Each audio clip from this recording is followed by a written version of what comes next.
Fresh quarter. All right. Welcome everyone to this is basically our pre-session, our VIP and our platinum, our special members only pre-session that we're having here for the nonfiction challenge. This is day one. So if you're joining us live here, as we see many of you are, or if you're watching the recordings, this is where it starts at. You get access to the pre-sessions as well. Now, here's the thing. We're going to have 5 amazing days of eye-opening experiences for you guys. And we might even have a bonus day. So pay attention to that. We're kind of on the fence if we're going to have a bonus day, but chances are we probably will because we've got so much information that we want to share with you.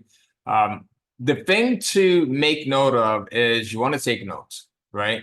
You want to make sure that you get rid of distractions. You want to make sure that you're asking questions. Remember, there's no such thing as a dumb question. You want to make sure, and I see, Willie, you're checking your phone. I'm actually going to check my phone to make sure that my phone is off as well here, or at least on vibrate.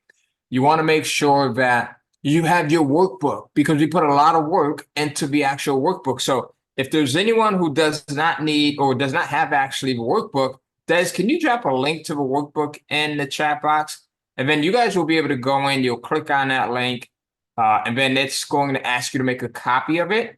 And then you'll just hit copy, and then that will open up your own copy so that you can go in, you can kind of make notes and things like that in it. Now, here's something to remember. If you are making notes in a workbook, you type in them, just remember that it will not save. So we do advise that you go in, you kind of print out the workbook if you can, and then physically write them out. There's something about that hand-brain connection where you're going to retain the stuff that we give you if you physically write it out up to like 80% more, right? So Willie, anything that you want to add on? Yeah, I'll just double down on what you said. Definitely print that out if possible. For a little mindset training here, like your hand can move in 10,000 different directions. Your fingers can only type in 8. So it builds the neural networks and everything else. And learning the information is one thing, but retaining it's a secondary thing. And the third thing, of course, while you're all here, putting that into action. That's going to get you the results at the end of the day. So I'm definitely excited for this there too. We don't have to hold up on anything there. All right. So, right now during this pre-session, we actually go live with the main session at the top of the hour. I like these small groups here because it gives me a chance to see people that we know, like Betty Powell, who's over here, and then like David Mayer, who's always around, right? So Mary as well, who just turned on her camera. So it gives us a chance to see people that we know, the names that you know, the faces that you know as well. It also gives us a chance to kind of go off script and show you some things that are not in the actual slides and in the presentation, right? We can talk about our experiences, and I'll do that for just a second. So my experience with nonfiction, some of the first pieces of content that all of the first pieces of content that I published were nonfiction pieces. They were instructional pieces, they were how-to pieces. And then for me, the light bulb went off when I realized that with nonfiction, you can take it, you can create a book, something that's small, something that's easy to put together. You can quickly put it together. But then there's so many different directions that you can take that in, right? So anything, it could be something like how to grow a tomato garden. It could be homeschooling. It could be teaching someone music. It could basically be anything that's in that nonfiction realm. And you can test the market, number one, to see if there's people that are going to be interested and interested enough to actually pay you for it. And then you can expand on it if that's the case, right? You could also go in, you could test the market, and you could find out that, look, there's not enough people here, or there's not people that are willing to pay for it, or these are not the people that I actually want to work with. Because I've had nonfiction products where I've gotten into an industry and I'm like, you know what? I don't know if I want to work with these people, right? So it's not like you guys, where we look forward to working with you. We actually have fun. So you get a chance to do that as well. And then you find some things, Willie, where, you say, okay, this works. Now I can expand it. I can go in, I can create workbooks. I can create audio programs. I can create video programs. I can do trainings like this around it. I can create an entire community if I wanted to. I could be the face of it if I wanted to. If I did not, I don't have to be the face of it. So there's so many different variables and options that you get with nonfiction, right? Sure. So good to see you, Margarita, as well. There's also for me, I say it's like a hidden backdoor for like nonfiction. You don't have to be overly creative. You can go with any anything where there's a how-to, somebody wants to learn that. And anyone looking for something on how to, Obviously, they want to learn that skill set or learn about that, whether that's weight loss, it could be a business, it could be growing a garden, whatever it is. So by default, you have at least one idea just to start with. And then, of course, you can grow and expand upon that. And as you get your books out there and your readership grows, you start seeing variety within there. But just for the fastest, easiest way to get started, nonfiction is definitely the fastest and the easiest way for sure. Yeah, it's the fastest, it's the easiest way. The other thing is you start to get a lot of spinoffs when you start to go into the nonfiction realm, right? Because there's so much that you can do. You start to build out a list, you start to understand who your avatar is, and we're going to show you in depth how to figure out who your avatar is, a quick and easy way, and what you'll be able to figure out who your avatar is in like 5 or 10 minutes tonight. All right. And we're going to give you some tools that you can use over and over and over and over again as you're building out different aspects of your nonfiction business. When we say nonfiction books, when we talk about books in any capacity, whether it's fiction or nonfiction, I don't just like to think about a book. I like to think about it from the standpoint of a business because it is exactly that. And traditionally, when publishing houses talk about books, they don't talk about the business side of it from an author's point of view. And I think that's because the publishing house traditionally handles the business side of things. But if you do this from an author's point of view, right, or from a publisher's point of view, you look at it from a business side of things where you're gathering a list, right? You're building out a tribe. You're kind of filling out that tribe. What are some of the things that they need help with? What are some of the things that they also need? What are some of the directions that they want to go in? And again, you can do this with fiction or nonfiction. And then you can serve them in all of those different capacities, starting with the ones that they're the most visible with the most often, if that makes sense. Right. So we put out a survey recently, and you guys might have seen this. I think it was about a month ago. It was just before KCF Live, Kindle Castle Live. So our survey basically said, what do you want to hear from us at KCF Live? And then we ended up, as a bonus, we ended up giving away one of our courses. I think it was like a $97 value course. We ended up giving that away to everyone that filled out the survey. But we saw a lot of answers that came in that were very similar, right? Answers that were really similar, but they were just kind of articulated in a different way. Someone may have said, I'm stuck. Someone else may have said, I just want to really figure out how do I just like get rid of these thoughts that are in my head, get them down on paper, get them down in a format that I could do something with. Someone else may have said, how do I simply just get started? And basically all of those kind of mean, how do I get started? So once you start to build out your nonfiction audience, you start to listen to them, and then you can figure out what is it that they want the most, and you can put that together. Anything that you want to add on to that, Willie, or just in general?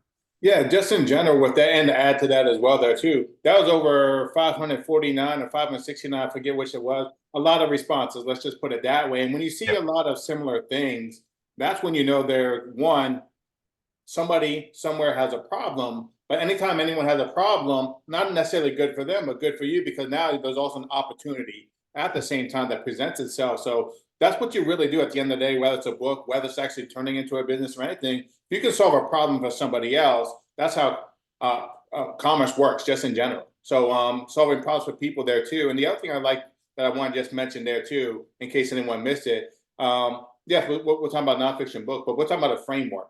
Yeah. And the way I like to look at that, like Todd mentioned, it is something that's simple and it's repeatable because you have this framework. And the easiest example, I like to keep things simple, of course, and not overcomplicate. It's like a car.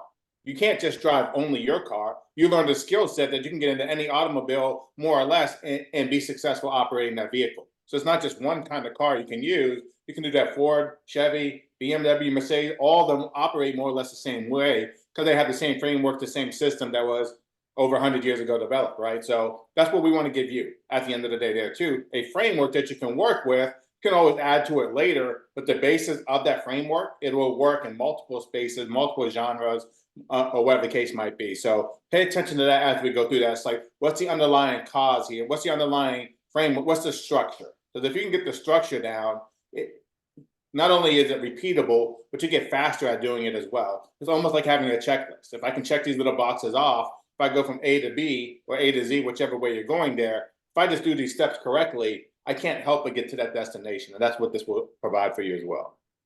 Yeah, absolutely. And what you'll start to see with this, Willie, is just like with that survey, right? Just like when you start to listen to your audience, you start to listen to your readers. And again, think if you're a writer or whether you're not a writer, everyone should be thinking about this the same way. So you're thinking about it as a business, whether you're a writer or you're not a writer. Your book is a business. That's your business platform, right? Your readers are your actual customers. People that come in are your customers, right? And thinking about it from that standpoint. So with that survey, one of the things that we saw is we saw these patterns, right? So you'll start to see patterns. We saw patterns in each set of questions that we asked. So the question that we asked at first was, what do you most need help with? Like, what would you most like to see? And then we started to see these patterns. You might see these patterns where there's groups of people that answer predominantly the same. And then you might see these patterns where there's these one-offs. And then we asked like, okay, well, what is it that you're doing right now that has you stuck, right? Or that you'd like to get past? And then you see these patterns as relates to roadblocks. You see these patterns as far as income levels that people are at. You see patterns as far as income levels that people want to reach. You see patterns as far as the genres of books that people are kind of publishing, right? You see these similarities between those. So one of the things that you'll start to see as you start to get into your business more and more are these patterns. So even tonight, as we go into the stuff that we'll share with you, you'll see patterns as you do this more and more and more and more, especially as you start to get into one niche and then expand on it. You'll start to see patterns and you'll kind of be able to guess what it is that your avatar, right, your ideal customer, your ideal reader wants, to so much to a point where you can kind of project what it is that they want. Wayne Gretzky, one of the best hockey players ever to play the sport, when asked why was he so good, he said, you know what? It's simply because I can kind of see where the puck is going, right? I can kind of project where the puck is going and I can get there before it actually gets there.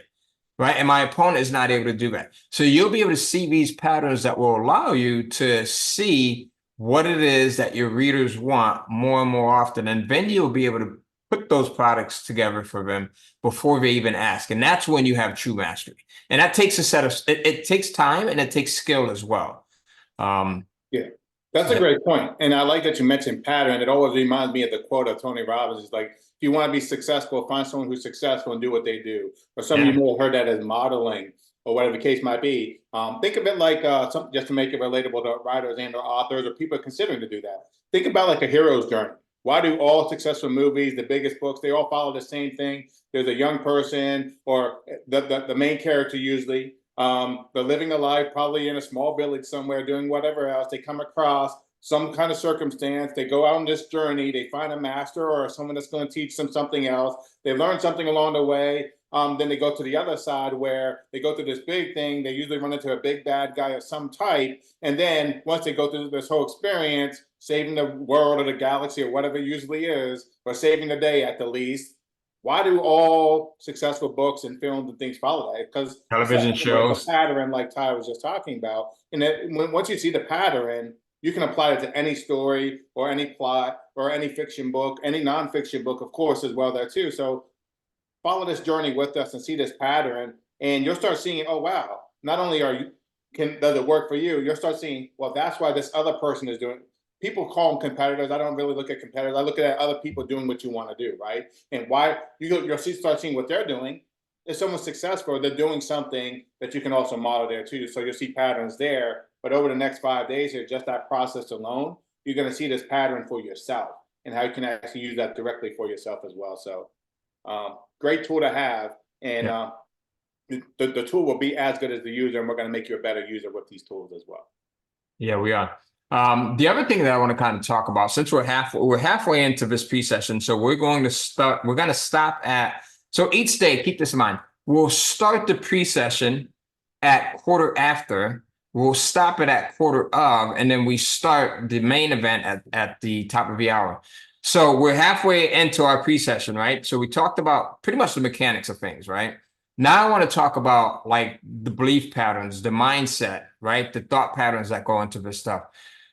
Everything that we teach you over the next 5 or 6 days, you will be able to do, right? Every single thing. There's nothing that you will not be able to do. Some of you are going to be able to do it to the next level. I guarantee every single person will be able to do this, but some of you will be able to do this like at the next level. And it doesn't have anything to do with your skill set. It doesn't have anything to do with the tool set, because we're going to give you the tools and the resources. It doesn't have anything to do with the type of computer you have. It doesn't have to do with your Wi-Fi connection. It doesn't have to do with your keyboard or anything like that. What it will primarily have to do is your mindset, right? So we'll give you the tool set, we'll give you the resources and everything. You'll have the skill set by the end of this to be able to go in and put together your own nonfiction book, and then have an understanding as to how to turn that into a course, right? But the mindset is something that we cannot give you.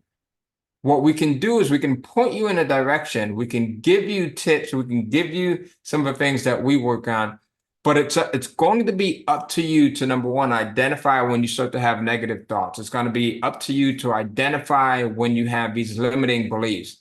And it's going to be up to you to be able to push through these things and to understand that every single person that's walking this earth, that's trying to do something that they've never done before, has these same feelings, these same thoughts, these same feelings, these same, misbeliefs.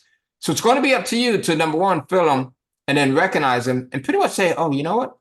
There's that thought of, I can't do this, or there's that thought of uncertainty, right? Because as humans, our biggest need is to be certain.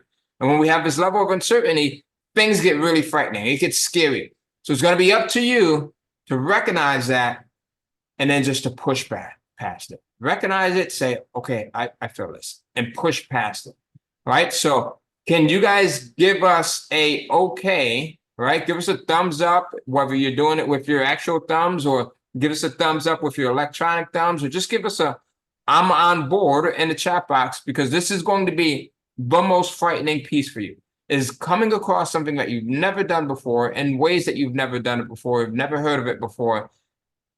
And then everything in you is going to start to doubt if you're capable of doing this.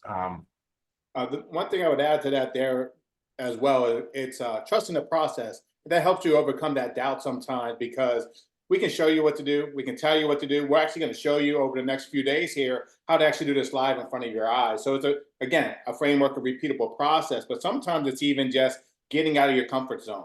But you have to do something different if you want to.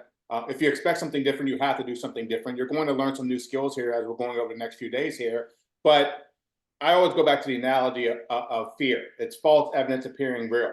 And just look at this for yourself in any area of your life. It definitely applies here. But oftentimes the things we dread the most, once we do them, they were never as scary as we built them up in our minds to be. And oftentimes they're even easier to do, or you can do it faster than you initially anticipated. So suspend any disbelief that you might have, any self-doubt. And even if this doesn't make 100% sure, just push through to that next step, because we can guarantee you over the days here that we're with you, everything will click, everything will fall into place. And again, we're going to show you what to do. We're going to tell you what to do. We're going to show you live on screen, and then you have time to go back there too, to actually do this yourself. And think about it like the first time you tied your shoe. It wasn't perfect. The first time you tried to walk, it wasn't perfect, but you didn't give up. Your parents didn't say, nope, you're never walking again. Nope, you're just going to have Velcro for the rest of your life. You learned this process, and you learned to do this. And guess what? You got better and faster at it as you were learning this process there too. As with anything, anyone on any job, whoever did anything at any point, you did something you didn't do. And it reminds me like when I was in the military.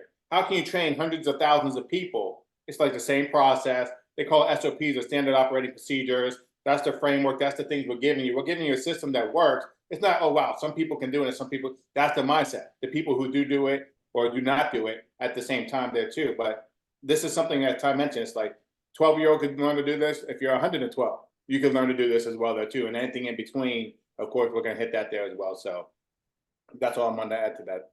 So we've got the 12-year-olds covered, and we've got up to 112 covered as well. So it's safe to say that almost everyone's covered here, right? Unless some 11-year-olds have snuck in, or some 113-year-olds have snuck in, but we've got everyone covered here.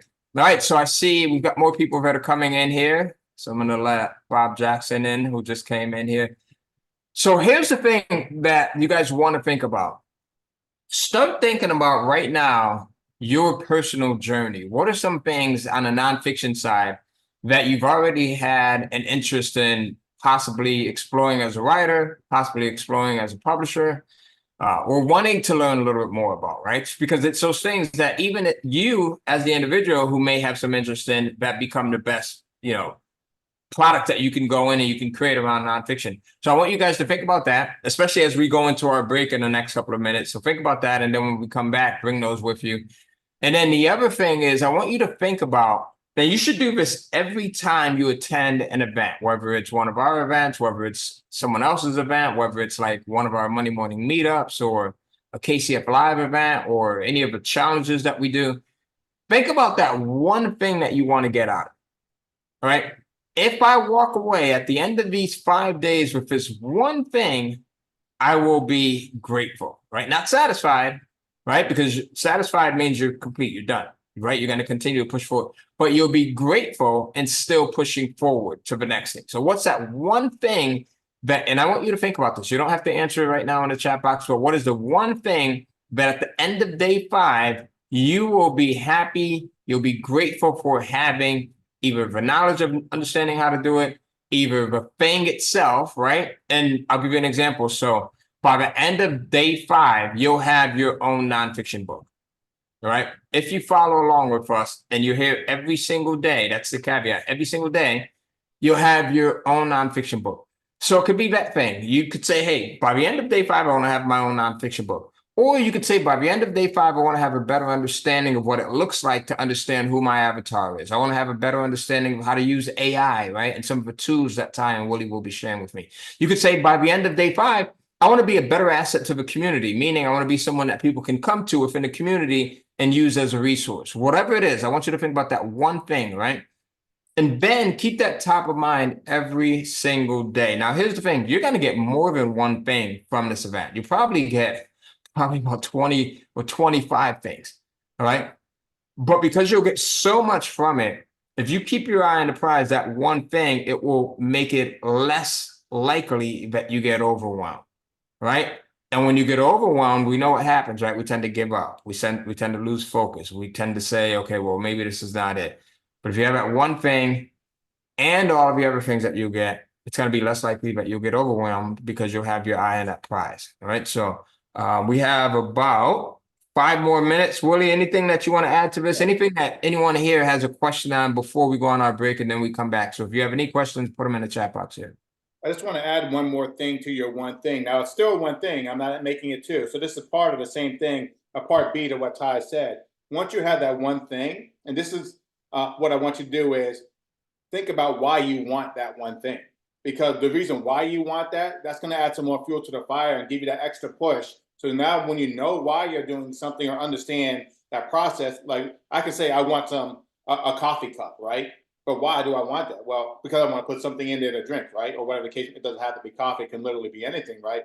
But your reason why, that's going to give you the power to push through sometimes if you didn't feel like it, or sometimes, hey, I'm cutting it close, maybe I'm just going to skip today. You don't want to skip any of these days. I can guarantee you that over the next few days here, you're going to learn an entire process you're going to be able to use. But knowing what you want, the one thing Ty mentioned, what's the one thing I want to walk away from, and in tandem with that, why I actually want that one thing, that's going to make it a lot more clear. And the clearer the vision is for you, the more you can see the end result that you want to reach. It's like you can never reach a destination unless you know what it is. You're going to start seeing what that thing is that you want. So now we're going to give you some tools to get there over the next few days here. Absolutely. Well said. All right. So any questions are there any questions? We've got about 3 or 4 minutes left. So before we go into a break, I want to see if there's anyone that has questions.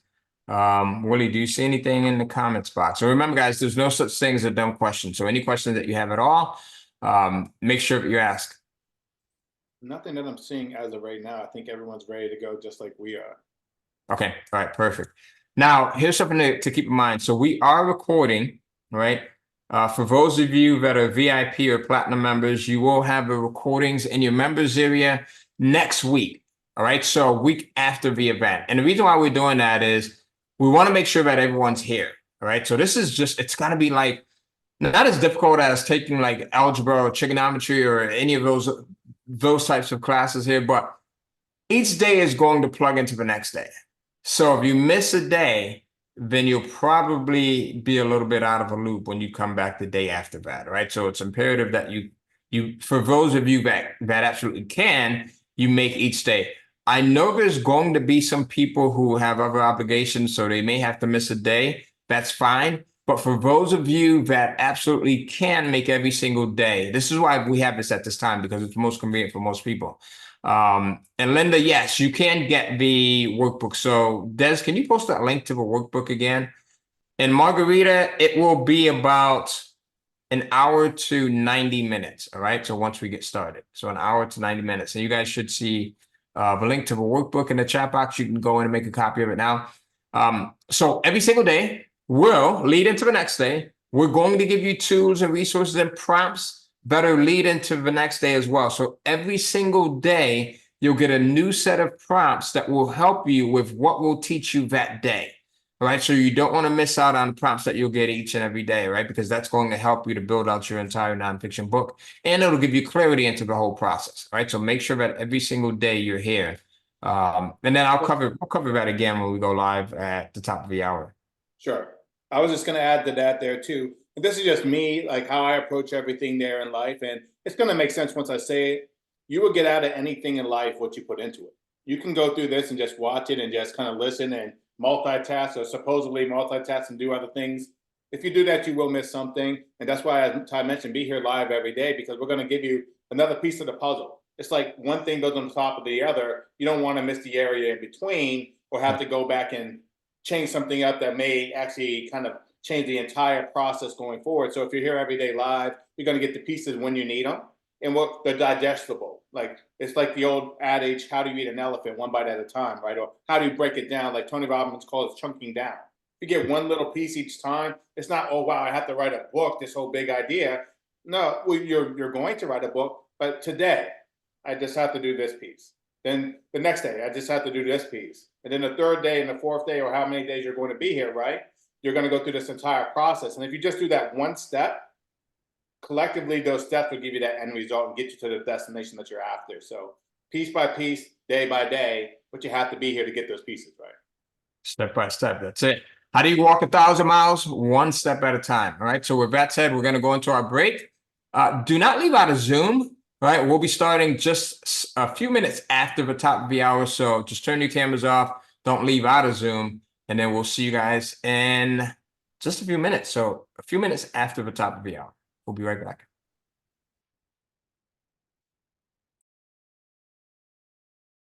Right? That's what, when you're live, that's what happens when you, I mean, we have control over a lot of things, right? But the technology, sometimes we don't have a lot of control over. So we're here, we're back. We're just getting back from our pre-session. We had some great music playing. Janine and I were just having a conversation in the back. She's like, look, I just had surgery and now you're trying to make me dance. But Janine, that's what happens when you have some really good house music playing. Man, I remember being in New York and going to a lot of the house clubs, and memories with some of those songs that I just had going on there. Don't tell too much. Don't tell too much. Yeah, definitely. Right. Might get me in trouble. Luckily, my wife's not here. But look, guys, as you can tell, my background's a little bit different. So I'm excited. I'm excited for a few reasons. I'm excited to be able to show you guys some of the things that I've done for, man, just forever, it seems like. Willie, you've been in this thing forever. I'm actually at one of our beach properties here that we have. We have another one that's just a few minutes up the street here as well. We've got a couple of properties in the mountains. And why am I sharing that with you? I'm sharing that with you because every single property that we have, we've been able to gain these properties through publishing content, right? And primarily through publishing nonfiction content as well as fiction content, right? But nonfiction content is one of those things where once you get, it is one of the simplest pieces of content that you can publish. It is extremely simple. Now, I'm not saying that you're going to get rich if after this session here or after this entire week here, but what I am saying is it can give you some paradigm shifts. It can be an eye opener. We're going to share some things with you that I can guarantee you that you've never seen before. 100%, hands down. We've got all new content. And because of that, I want you to take this really seriously. So I want you to take it seriously by first, number one, grabbing the workbook. So if you don't have the workbook already, we'll put the link in the chat box. You can go in, you can grab the link, all right, to the workbook, make a copy of it.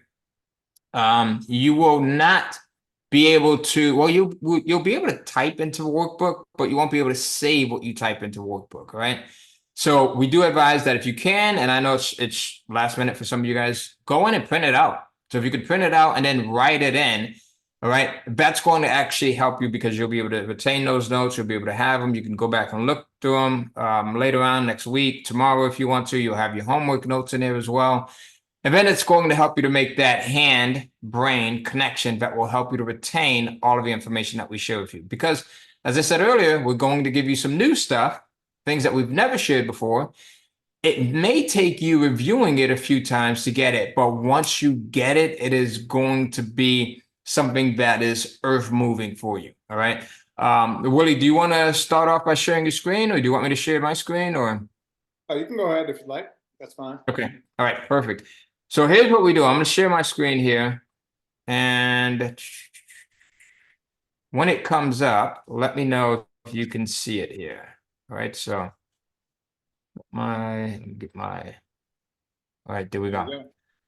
Yep. All right, so everyone should be able to see my screen. Thank you, Ryan. I appreciate the thumbs up there. All right, I'm going to advance the slide. Now you should be able to see the next slide there. So what we're going to talk about over the next couple of days are a few things. We're going to talk about how do you write your own book, right? And more specifically, how do you write your own nonfiction book? Now, there's some folks here who are interested in publishing fiction as well. What we're going to share with you, some of these things will work for fiction as well, but this is primarily a nonfiction challenge. Now, even if you're someone that is not interested in nonfiction, maybe you're just here because who knows why you're here, right? You might just be here because you have nothing else to do. But even if you think that you're not interested in nonfiction, give us this day, give us the next day, and I guarantee you'll see that there's a lot of benefit to being able to publish nonfiction, all right? So you're going to discover how to write your very own nonfiction book, even if you can't spell, even if you hate writing, and have never written a single word in your life, right?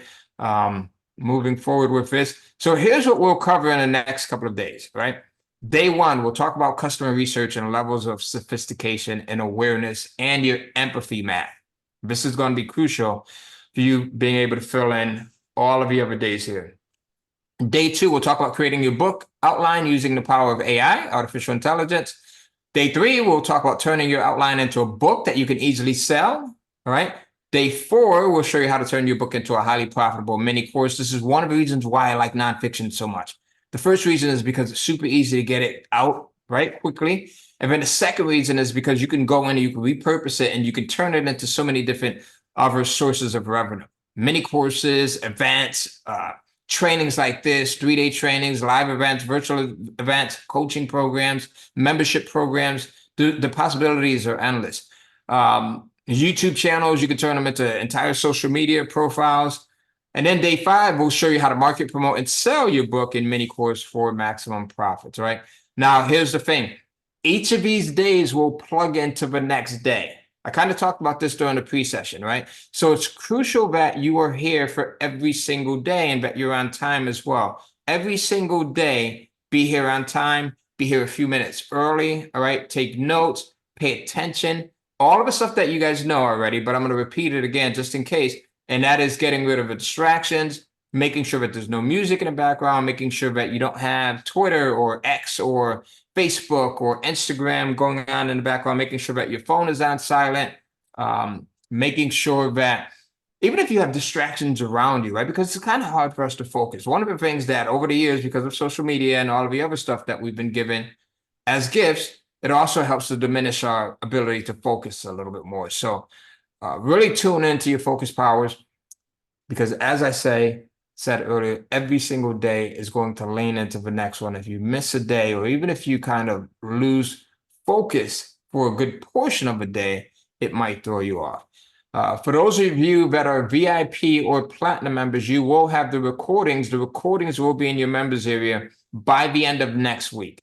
And we're purposely we're not giving you the recordings like immediately each day.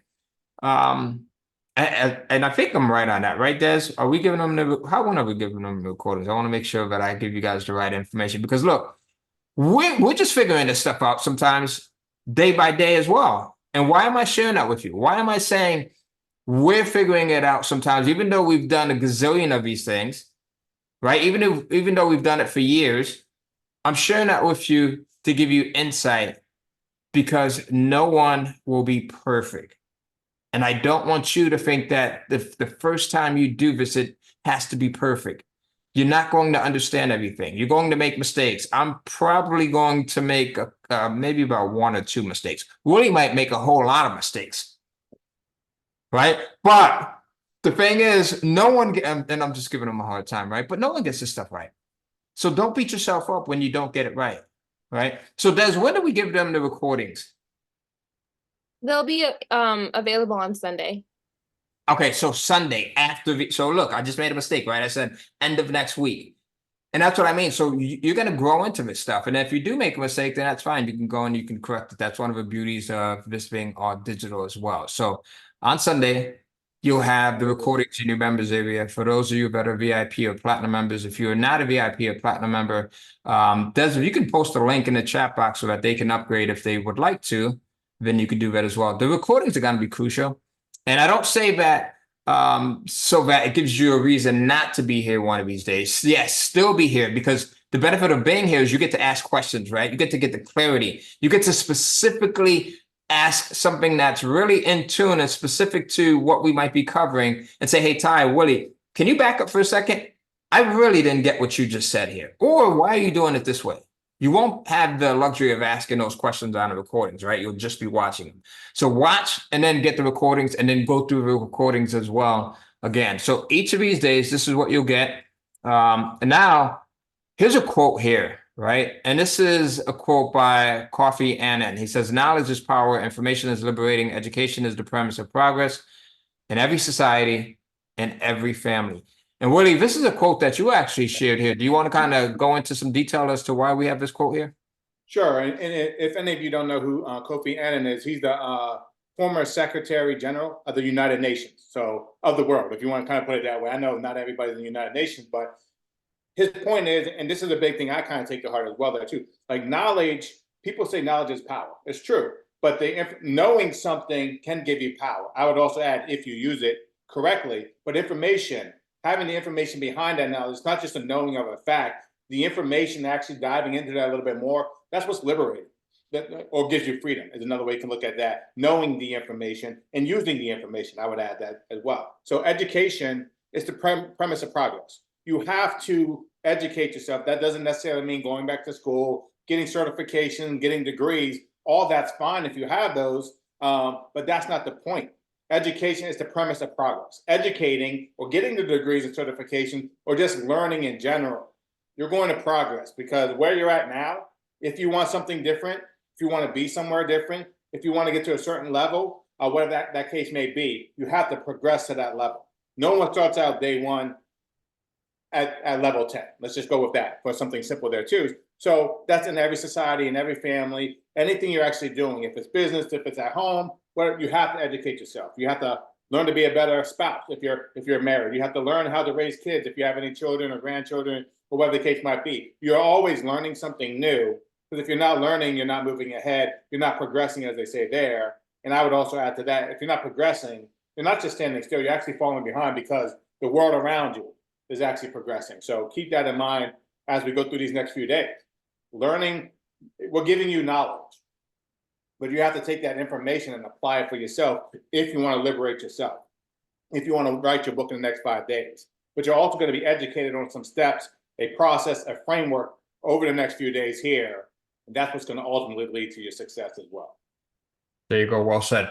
And last but not least, guys, don't assume that you know any of the stuff that we're going to share with you, right? Don't assume that you know what direction we're going to go in. And then don't assume that a tool that we may give you is going to really do it all for you, or is not going to be helpful for you. All right. So just don't assume anything that we give you here.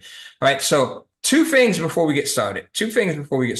This is an actionable challenge, right? As we just read, information is liberating and education is the premise for progress. But knowing this information is not enough, right? Knowledge has to be put to use, right? It has to be put to use in order for that power to unlock. You'll get out of this what you put into it. So you can walk away from this challenge with your nonfiction book 100% done, all right? We'll show you how to do everything. We'll do it for you on screen, so you'll get to see what we're doing, but we cannot do it for you in the sense of doing the work for you on your end. All right. It's just like during the pre-session, we talked about how we can give you the actionable steps, right? But we can give you the tool set, we can give you the skill set, but we can't give you the mindset. The mindset is going to be on you, right? So we'll give you everything. You guys are old enough to have heard a phrase that my mom used to say all the time, right? My dad used to say this a lot when we were younger. You can lead a horse to water, but you can't make him what? Who's going to finish that? What's the saying there? You can lead a horse to water, but you can't make him what? Can't make him drink. Thank you, Barbara. Thank you, Kathy. Thank you, Pauline and Robert and everyone else. Absolutely. All right. So it's going to be up to you. All right. And Wendy, that's totally fine. I just saw your note in there as well, Wendy. That's fine. Thank you, Joanne and everyone else. So yeah, so absolutely. So we're giving you the content that works. It's up to you to work it. All right. So it's up to you to work it. All right. Now, one last thing before we actually start. Willie, do you want to cover this? Yeah, so yeah, and then keep this in mind as we're going through this. Like, we will be using AI to help us write your book or our book. I would even say that too, because each of us, we should be applying that knowledge and information, right? But sometimes, and we say this in love as well too, sometimes writers or authors may feel that they have to slave away and to do all the work themselves. And there's nothing wrong with that. You can totally write your own books and do a lot of those things. But this is where I go into, however, and just listen to what I'm about to say right now. Even the top authors and booksellers, and pick anybody, any space you want, just to name a few: James Patterson, R.L. Stein, Tom Clancy, Hillary Clinton, Sarah Palin, Stephen Covey, Jack Welch, John Maxwell, Sam Walton, and Sir Richard Branson. They, just to name a few again, and the list is, we'd be here all day over the next few days just naming these individuals, right? They all use ghostwriters. They're not just doing all the work themselves. Now, think of this, I would also say AI is just a tool to help bring your idea to life, just like a ghostwriter. Now, the ghostwriter, depending which author it is or who it might be, they might come up from an idea from scratch and do everything, or you can give it direction. And that's how we like to use ghostwriters. You still can be in control of the ship. The captain steers the ship, but they're not putting up the sails and rowing the boat and all the things that go into that, right? You always need help, right? So AI is just a tool to help bring your idea to life, just like a ghostwriter would, just like having a proofreader go through it or whatever the case might be. So all we say is just be open to AI, trust the process, be open to everything, right? And just go through the process and just see how well it works for you. And I kind of led into the last one here. Trust the process. There is a process. There's rules here to the game to play. You have to play by the rules if you want to win. And you will have, trust in the process, going through us over the next few days here, you will have a book complete in as little as 5 days. And I would argue successfully that you can even do it faster. But this is we're doing this over a few days, right? So take your time, piece by piece, step by step, and you're going to finish that race. Yeah, and to add on to this, so once we give you everything that we're going to give you over the next 5 days, you'll be able to do this in a day. For sure. Like you'll be able to do this in less than a day. Okay. So as far as having your own nonfiction book done, right? So day one, part one, customer research, customer levels of sophistication and awareness. Now, before we do anything, we must dial in our exact reader. So understanding who our customer avatar is, all right? Understanding who our customer avatar is who that person is that's going to be our ideal reader, our ideal customer. So you have to start with your ideal reader in mind so that you can create and craft the perfect book that you already know that they want.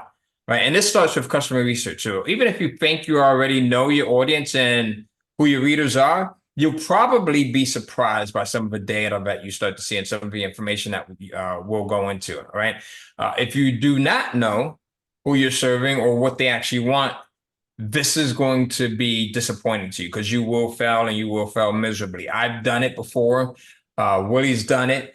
All right. And do you want to add something on to that, Willie? Yeah, I did want to add one thing here. And of course, anything Ty and I would tell you is something we've done ourselves before. We've seen it done by others, whatever the case might be, right? And sometimes it's a little bit of tough love. For me personally, this is one of those tough love ones. And this isn't to come off as a negative way. This is very positive. So just, if we knew how to do it as well as we thought we knew it, we would be doing that. And that includes Ty, that includes myself, or for anything you're doing in life. Another, like, if you were as the number one person, maybe you wouldn't have to listen to this, but anything that you're doing in life, it really comes down to that. Sometimes we think we know something and we're working hard on this thing, but that might not be the right way or even if it is the right way, there might be a faster, easier way to do that. So just being open to that again there too. And the last thing I want to kind of add to that, at the same time, that very first sentence, it's like your readers, you have to look at this from a business standpoint. As like if you have a book, you can totally write for fun and or just for yourself even. But if you have any goal to ever sell anything that you write and or publish, there is a customer on the other end. Your reader, the person who buys that book for whatever reason they want, they're buying. That's a business. So just keep that in mind as we go through that process, because some people say, hey, I'm writing for the trash can. I just write because I love to write. And that's fine. That's totally for your own enjoyment. But if you want to go beyond just that, that's where all this other stuff starts to fall into place. Absolutely. So let me ask you a question here. Who here has played around with AI to any degree? Put yes or no in the chat box if you have. And it's okay. There's no judgment here at all. I'm just trying to get a gauge as to where you're at. So yes or no if you have not, or if you have. All right. All right. ChatGPT. Someone says no. Someone says yes. Few yeses, few no's in here. Okay. So it's about even here. And that's fine. That's where I wanted to get to. So if you have, and it looks like most of you who have, right?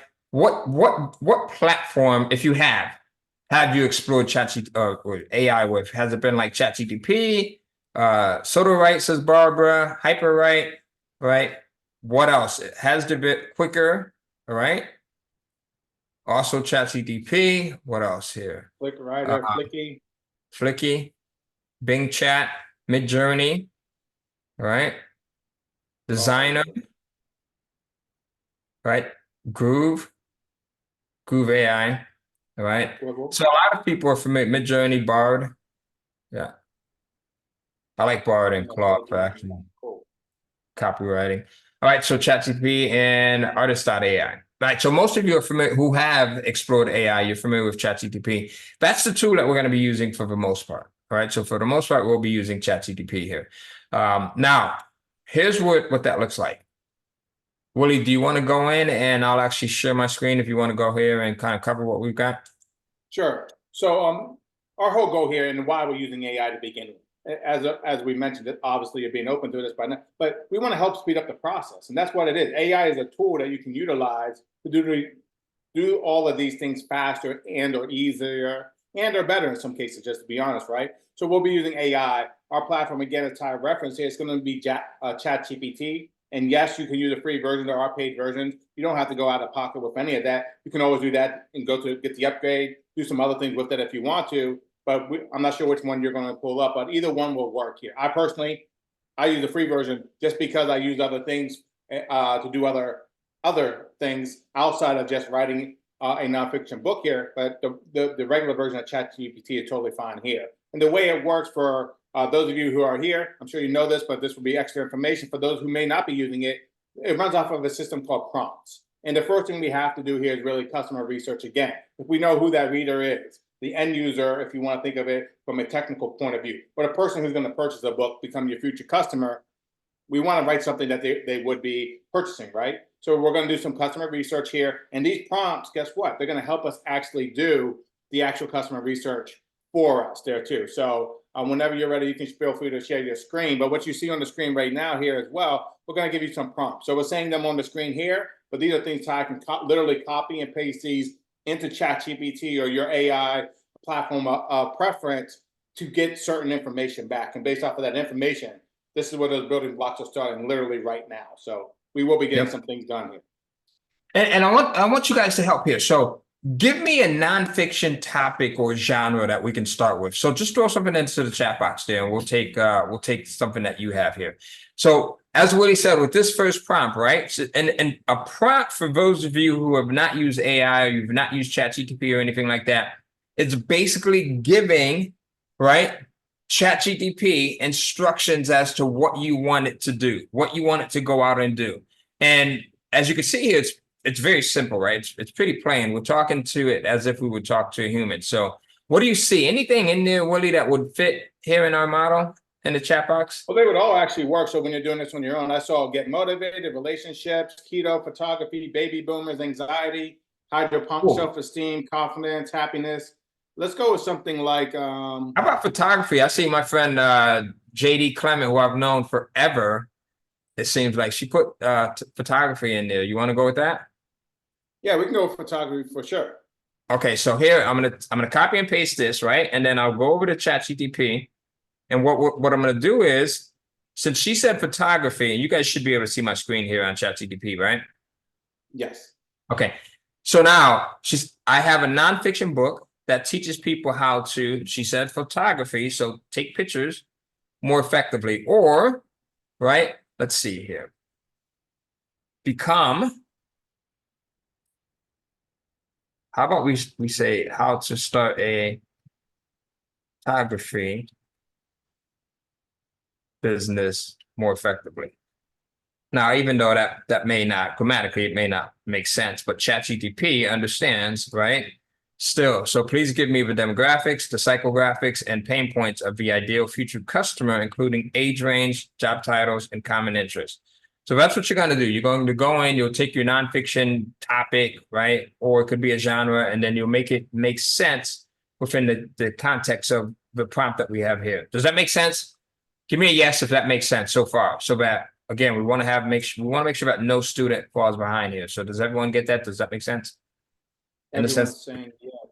And also, as we go through these prompts, we can definitely elaborate on one a little more. Don't try to go recreate these. Use them as is. Fill in the blank literally has brackets there, so you can replace it with you don't have to get it 100% right. Done is better than perfect. And just giving a direction for ChatGPT to go. And now the rest of the prompt, like demographics, psychographics, don't worry too much about that either. And pain points, those are all things it's using to extrapolate this data so that it will give us this next step literally in a click of a button. That's how I will show you. yes, do not change them up. Just plug in the one piece that you need to plug in. All right. So thank you, Willie, for expanding on that. So don't change them up. Now, here's the other thing. We're going to give you the prompts each day. So you don't worry about writing them down right now. We're going to give you these. So you will have them. You can take a screenshot if you want to, but we'll give them to you as well. Right. And that's each the reward day, for being here too. Go ahead, Willie. I was just saying that's the reward of being here. That's why you want to be live, so you can get this information live. You don't want to wait to after the sessions are over, to the challenge is done, just to start off here. You want to do this piece by piece, day by day, so that you can complete your task on time. Yep. So we'll give you all of the prompts. Each day you'll get a whole new set of prompts, and all of those prompts will be what you use to complete your book. So now I hit enter. And here's what happens, ChatGPT. Now, depending on the time of the day, so ChatGPT can be a little bit slower. So right now, I'm actually going to go in, all right? Here's what you could do. If you're in any version of ChatGPT, and I'm not going to say any specific versions because they always upgrade this, you can always just switch between versions. All right, so I could switch. So let's say if you get something like this, right? I could switch to another version, and I can plug that same thing in. Uh-oh. Let's see. Willie, you might have to do this. There may be my connection here. Sometimes we just have to kickstart it a couple of times. It's like an old mini bike. Kickstart it a couple of times and it gets going. Perfect. Now look, I just want to clarify for people who may not use AI. Ty is not typing this that fast. The AI is just actually giving these answers, and it responds back to the prompt. So think of this as, if you give a command, the prompt is saying what you want it to do. Think of it like if you've ever done anything on the computer or on maybe in the office or whatever. You're giving a command. ChatGPT or whatever platform you're using, do this, and based on the command and the prompt that you give it, that's where these answers are coming from. Yep. So now let's break these down individually, right? So we gave it this one prompt. I have a nonfiction book that teaches people how to do X, right, more effectively. Please give me the demographics, the psychographics, and the pain points of the ideal future customer, including age range, job titles, and common interests. Now, why is this important? Why is this information important, right? Why can't I just go in and put the damn book together? Well, it's because you want to know who's most likely to go in and purchase this book, right? You don't want to go into this blindly. And now, because we've got these tools, we want to take advantage of this stuff, right? Normally, the old way, what we would have to do is we would have to go in, put the book together, attempt to sell a lot of copies before we start to get this data, and then filter through it to kind of find out what our demographic is, what their job titles is. We would have to go in and use things like surveys, right? What some of their common interests are and all of the other things. But now, again, because we have this advantage of using AI has a lot of data that's been compiled through all of the different resources that are out there on the web. We can literally get this information in seconds, all right? So here's ChatGPT's response. It says, certainly identifying the demographics, psychographics, and pain points of your ideal future customer for a book on starting a photography business can help you tailor your marketing efforts effectively. And this is what it's about as well. Now, this is not a challenge on marketing, but you're going to get some snippets, some insight into marketing that's going to help you big time. And I'll talk about that in just a moment. And Willie, be sure to jump on this if you see anything that you want to talk about as well. Now, look, we've got our demographics, right? So it's telling us who our age range is. Your ideal customers are likely to be in the age range of 25 to 45 years old. This age group is often more active in pursuing new career paths and hobbies. It even tells you why this makes sense, including photography. Gender, the photography industry has a fairly equal distribution of both male and female photographers. Your target audience could be both men and women. Education, many aspiring photographers have at least a high school diploma or degree in photography, arts, or related field. Location, your audience may be urban or suburban dwellers, as these areas often have more potential clients and photographic opportunities. Right now, why does this make sense? It makes sense because, number one, when you're going in and you start targeting the person that you want to buy this thing, you can go in and start to narrow down your advertising efforts, your targeting efforts, right? So you're starting to get rid of a waste. Instead of advertising to this group that's less likely, you're now narrowing in on this group that are more likely to go in and buy. Anything that you want to add on to that before I go into psychographics? Just one thing real quick on that. This is super important. And I'll tell you, like, even outside of a book, it's definitely important for a book, but just think about this in your own personal life. Think how you would talk to an 18-year-old versus a 30-year-old or a 40-year-old or a 60-year-old. You would have you could have the same conversation about the same topic, but you would use a different lingo, different words, different verbiage, depending on that. Knowing who your audience is, who your readers are, what they like, what they don't like, what they want to hear about. That's where these demographics come into place. And this is the part you have to get right. That's why we did it. The first things first is the research here, because if you get this part wrong, just having the book isn't the solution. Who that book is for and the readership and everything else you'll see here as we progress is important. So do not skip this. I know it spit it out fast and you can give it a prompt and it's not just moving on. You're going to take this information and use this in each of the next steps of the process. Just one quick thing I saw on a question, I believe Kathy was, she said, how do we know if idea could be profitable? For if there's enough people that would be interested in the topic. But one big thing here, Kathy, why we're doing it, that's why we're going with the nonfiction example first, because for nonfiction, for me, and I know I like to simplify things, fiction means fake, nonfiction means not fake, and if something's not fake, as in it's actually applicable real life, like how to start a business, how to write a book. There's always a how-to is the easy way out. So if anyone would want to learn how to do something, that's going to probably be a profitable idea. And with this research, you're going to see, we're actually going to show you how profitable it could be or an audience and different things to that nature as well. Yep. All right. So now we're going to the psychographics, right? So is anyone familiar with what the term psychographics mean before we get into this so that you have an understanding? Is there anyone that's familiar with it or not familiar with it, right? So psychographics is basically, it's think about combining like psychology and demographics together, right? So it's psychographics are market research or stats that kind of classify population groups based on psychological variables, right? So they could be things like personality traits, life cycle stages, interests, attitudes, beliefs, activities, lifestyle values, social status, all right? So that's what we mean by that. So now if we go into this, these are individuals that have a passion for photography. It makes sense, right? Your ideal customers are passionate about photography, viewing it as more than just a hobby.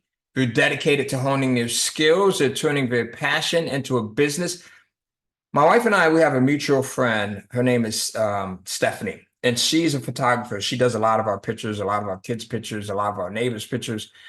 And as I'm reading this, I can't help but think of Stephanie because she's a photographer and she has a photography business, but it's not just a business for her. Like she's passionate about it. Sometimes when she's taking pictures, I'm like, just get the damn picture going. Let's go, get the picture going. And she's got to get the lighting right.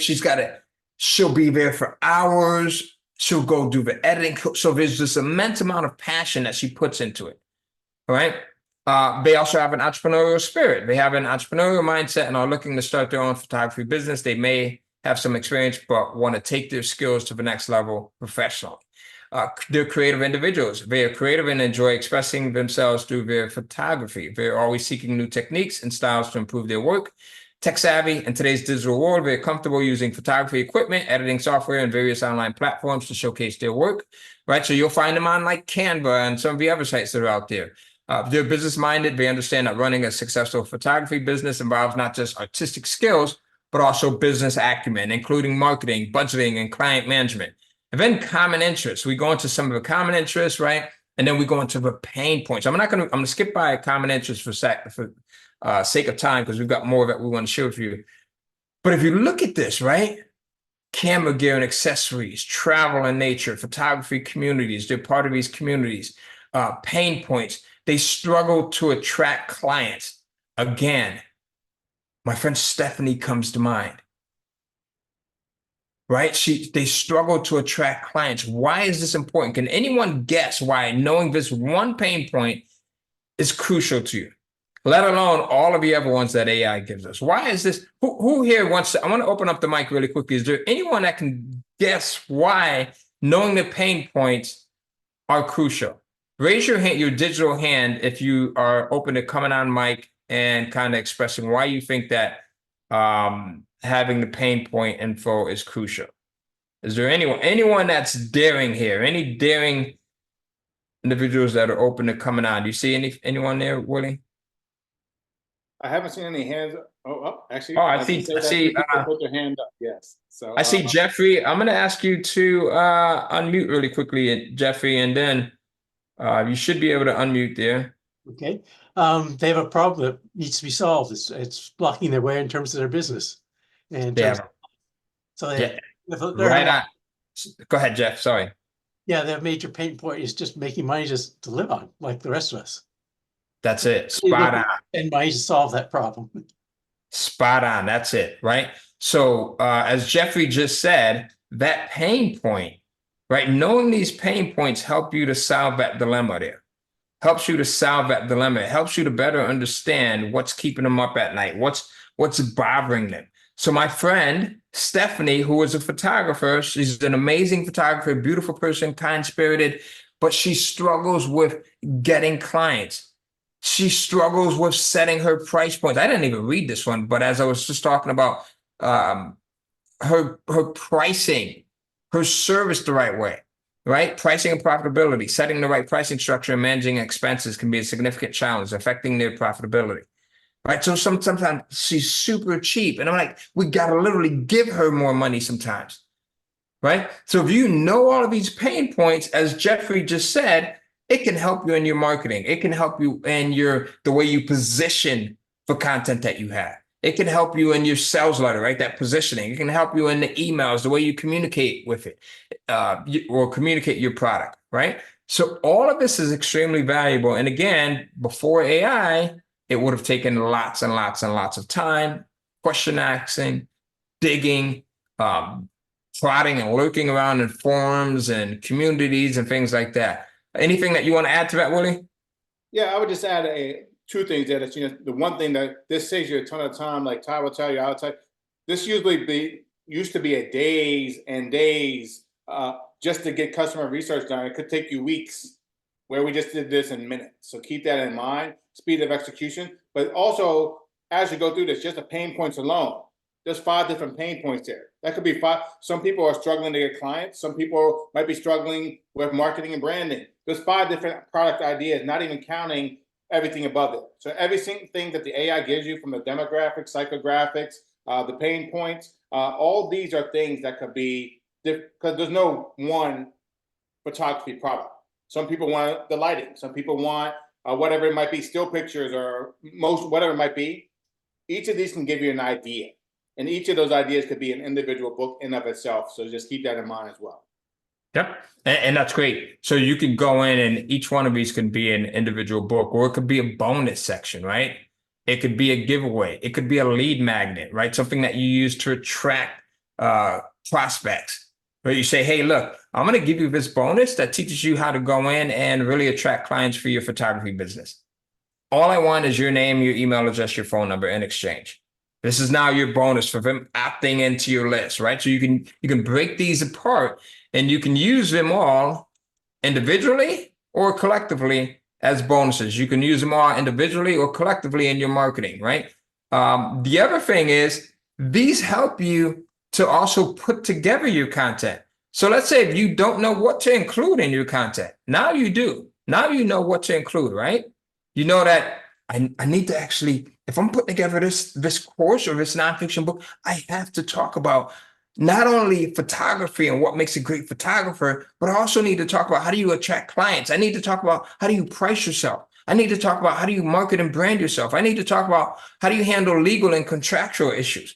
I need to talk about how do you manage your time, right? Because we may be thinking singular, we're putting together this product that teaches someone how to be a great photographer. And we're just talking about how do you take still shots? How do you take, these rolling shots? How do you do all of this other stuff? And then we're forgetting to include the things that really hurt them, right? So hopefully that makes sense. Does that make sense? It does, at least to me. Don't be guilty of making the product or the book or writing the book that you think they want. Write the book that they're asking you for, and you're getting the information exactly. Things for people for your own space, you'll have different answers, but the process is the same. You're seeing right there what people need, and each of you will have something different, whether it's keto or whatever the case might be. Some of the other answers we saw, relationships, so on and so forth. So you have to do these exercises for yourself because you will have different answers on your screen. 100%. And I want to actually really quickly, we'll take about 2 or 3 more and we'll throw them in there as well. Willie, if you guys want, we can do that. All right. We'll go through this whole exercise and then we'll come back and we can do about 2 or 3 more as well. So now as you're going through everything, right, you're using ChatGPT to put your prompts in there. You're getting your customer research, your customer levels of sophistication and awareness. You've got your first prompt. And now we have our second one. Now we're going to go in here and we'll give you this one as well. So you guys don't have to go in and try to speed write. Now our second one says, can you please condense the above information into a valid customer avatar, complete with name, age, job title, etc. So now I'm going to take that. I'll go back over to ChatGPT. It's giving me everything here, right? So I'm going to go down to the very bottom and I'll put my second one in there and I'm going to hit enter. All right. And now it's going in and it's condensing this. So it's saying, all right, it's actually giving us an actual avatar, right? The beauty of this is it's saying, okay, it's naming our avatar, which gives us a visual, Sarah Anderson. It's saying Sarah's 32. Now we know, right, that our demo is going to be about age, 25 to 45. But it's saying Sarah, our avatar, is 32. It says her job title is an inspiring professional photographer, right? Female, bachelor's degree in fine arts. She lives in a suburban area near a major city. Her psychographics, right? And everything else are common interests. Now, the beautiful thing about this is now when we're putting together our content, whether it's this book on how to start your photography business, or when we're going in and we're putting together our marketing material, we now have this singular focus. We can kind of address everything and point it towards Sarah. We can talk to her, right? So that now we have this one person that we're creating this product for, this one person that we're kind of marketing to. Now, that doesn't mean that you can't expand out into all of these other age groups here, and you can't expand out to men, but it gives you a starting point here, all right? Anything that you want to touch on here, Willie? Yeah, I get excited about this part because this is like just 2 paragraphs, 2 sentences. You have a lot of information. Like, again, you got a reader on the other end. You're no longer just writing a book. We're writing a book for Sarah, who we know who she is, where she lives. She's 30. It's not for Joe the farmer who likes taking pictures of landscape. That's still photography, but we're solving Sarah's problem, and we can do the other. We could have made a book for Joe the farmer who likes landscapes too. That's a whole other product. But this gives you the person who needs your book the most, or in this case, Sarah, who has a very specific problem of trying to start her photography business. That's a person I can solve a problem for. I know exactly who they are. It even simulated a name and everything there. from all just the directions we're giving it. That's why you don't want to change these prompts up. But we know exactly, in this case, who Sarah is, what she does for a living. She had all the things that are said above. It just kind of condensed everything right here in the snapshot view. Now we can use this information to write a book very specifically for Sarah. One of the adages we usually say is like, one person, one problem, one solution. The same for your book. If Sarah wants to learn how to have a successful photography business, Sarah's that one person. Her problem is starting that photography business, and the solution would ultimately be the book we create here over the next few days. So that's very impactful. Don't devalue or underestimate the power of, even though it's simple, copy paste. The value you get here, it's priceless. It really is priceless. Yeah, absolutely. And this is stuff, again, it takes, traditionally, it would take you years to get this done, right? It's taken us years to get a lot of this information. So don't devalue this. Now, for the prompts, again, I see people are asking, can you slow down so I can write the prompts and things like that? These are in your members area. So all of the prompts that we're sharing with you will be, as long as you're here today to day, they're going to be unlocked in your members area. So each day, as you come in and you join us live, you'll get these prompts unlocked in your members area. And all of you should have access to your members area. If you don't, check your email. And if you don't, Des just put the link in the chat box that will allow you to log into your members area. And for those of you that might be watching the recordings, I'm actually going to give you what that URL. So it's login. So go to www.login.micro, MICRO -offers, OFFERS.com. All right. So now going back to the slides again here. So we've got the two different prompts here, right? Our first prompt and our second one. So our first prompt, we're asking ChatGPT to give us our demographics, our psychographics, the pain points. And then in that second prompt, we're saying, hey, can you go in, you condense this, and you give me this one avatar, but I can go in and create this content for it, right? So that's where we're at. Now, our customer's level of sophistication plus the prompts, right? So who here is familiar with Eugene Schwartz? Anyone here who's familiar with Eugene Schwartz? And if you guys study marketing, you actually should be. You know the name of his book. Yeah. So this is a book here. I've probably read this book probably about a dozen times, and I have a few different copies of it. But Eugene Schwartz is the author of a book called Breakthrough Advertising. I'll put it in the chat box here for you guys. Breakthrough Advertising. It's a classic advertising book. It's a marketing and advertising book. And if you have not read it, I do highly suggest that you go in and you grab it. So here's a prompt where we're saying, according to Eugene Schwartz and his big brain as it relates to advertising and marketing, what he knows, what is the level of sophistication for the market surrounding this customer avatar and product? All right. So I'm going to go in. I can take that. I'll copy and paste this prompt into ChatGPT right behind everything that it's given us so far. Oops.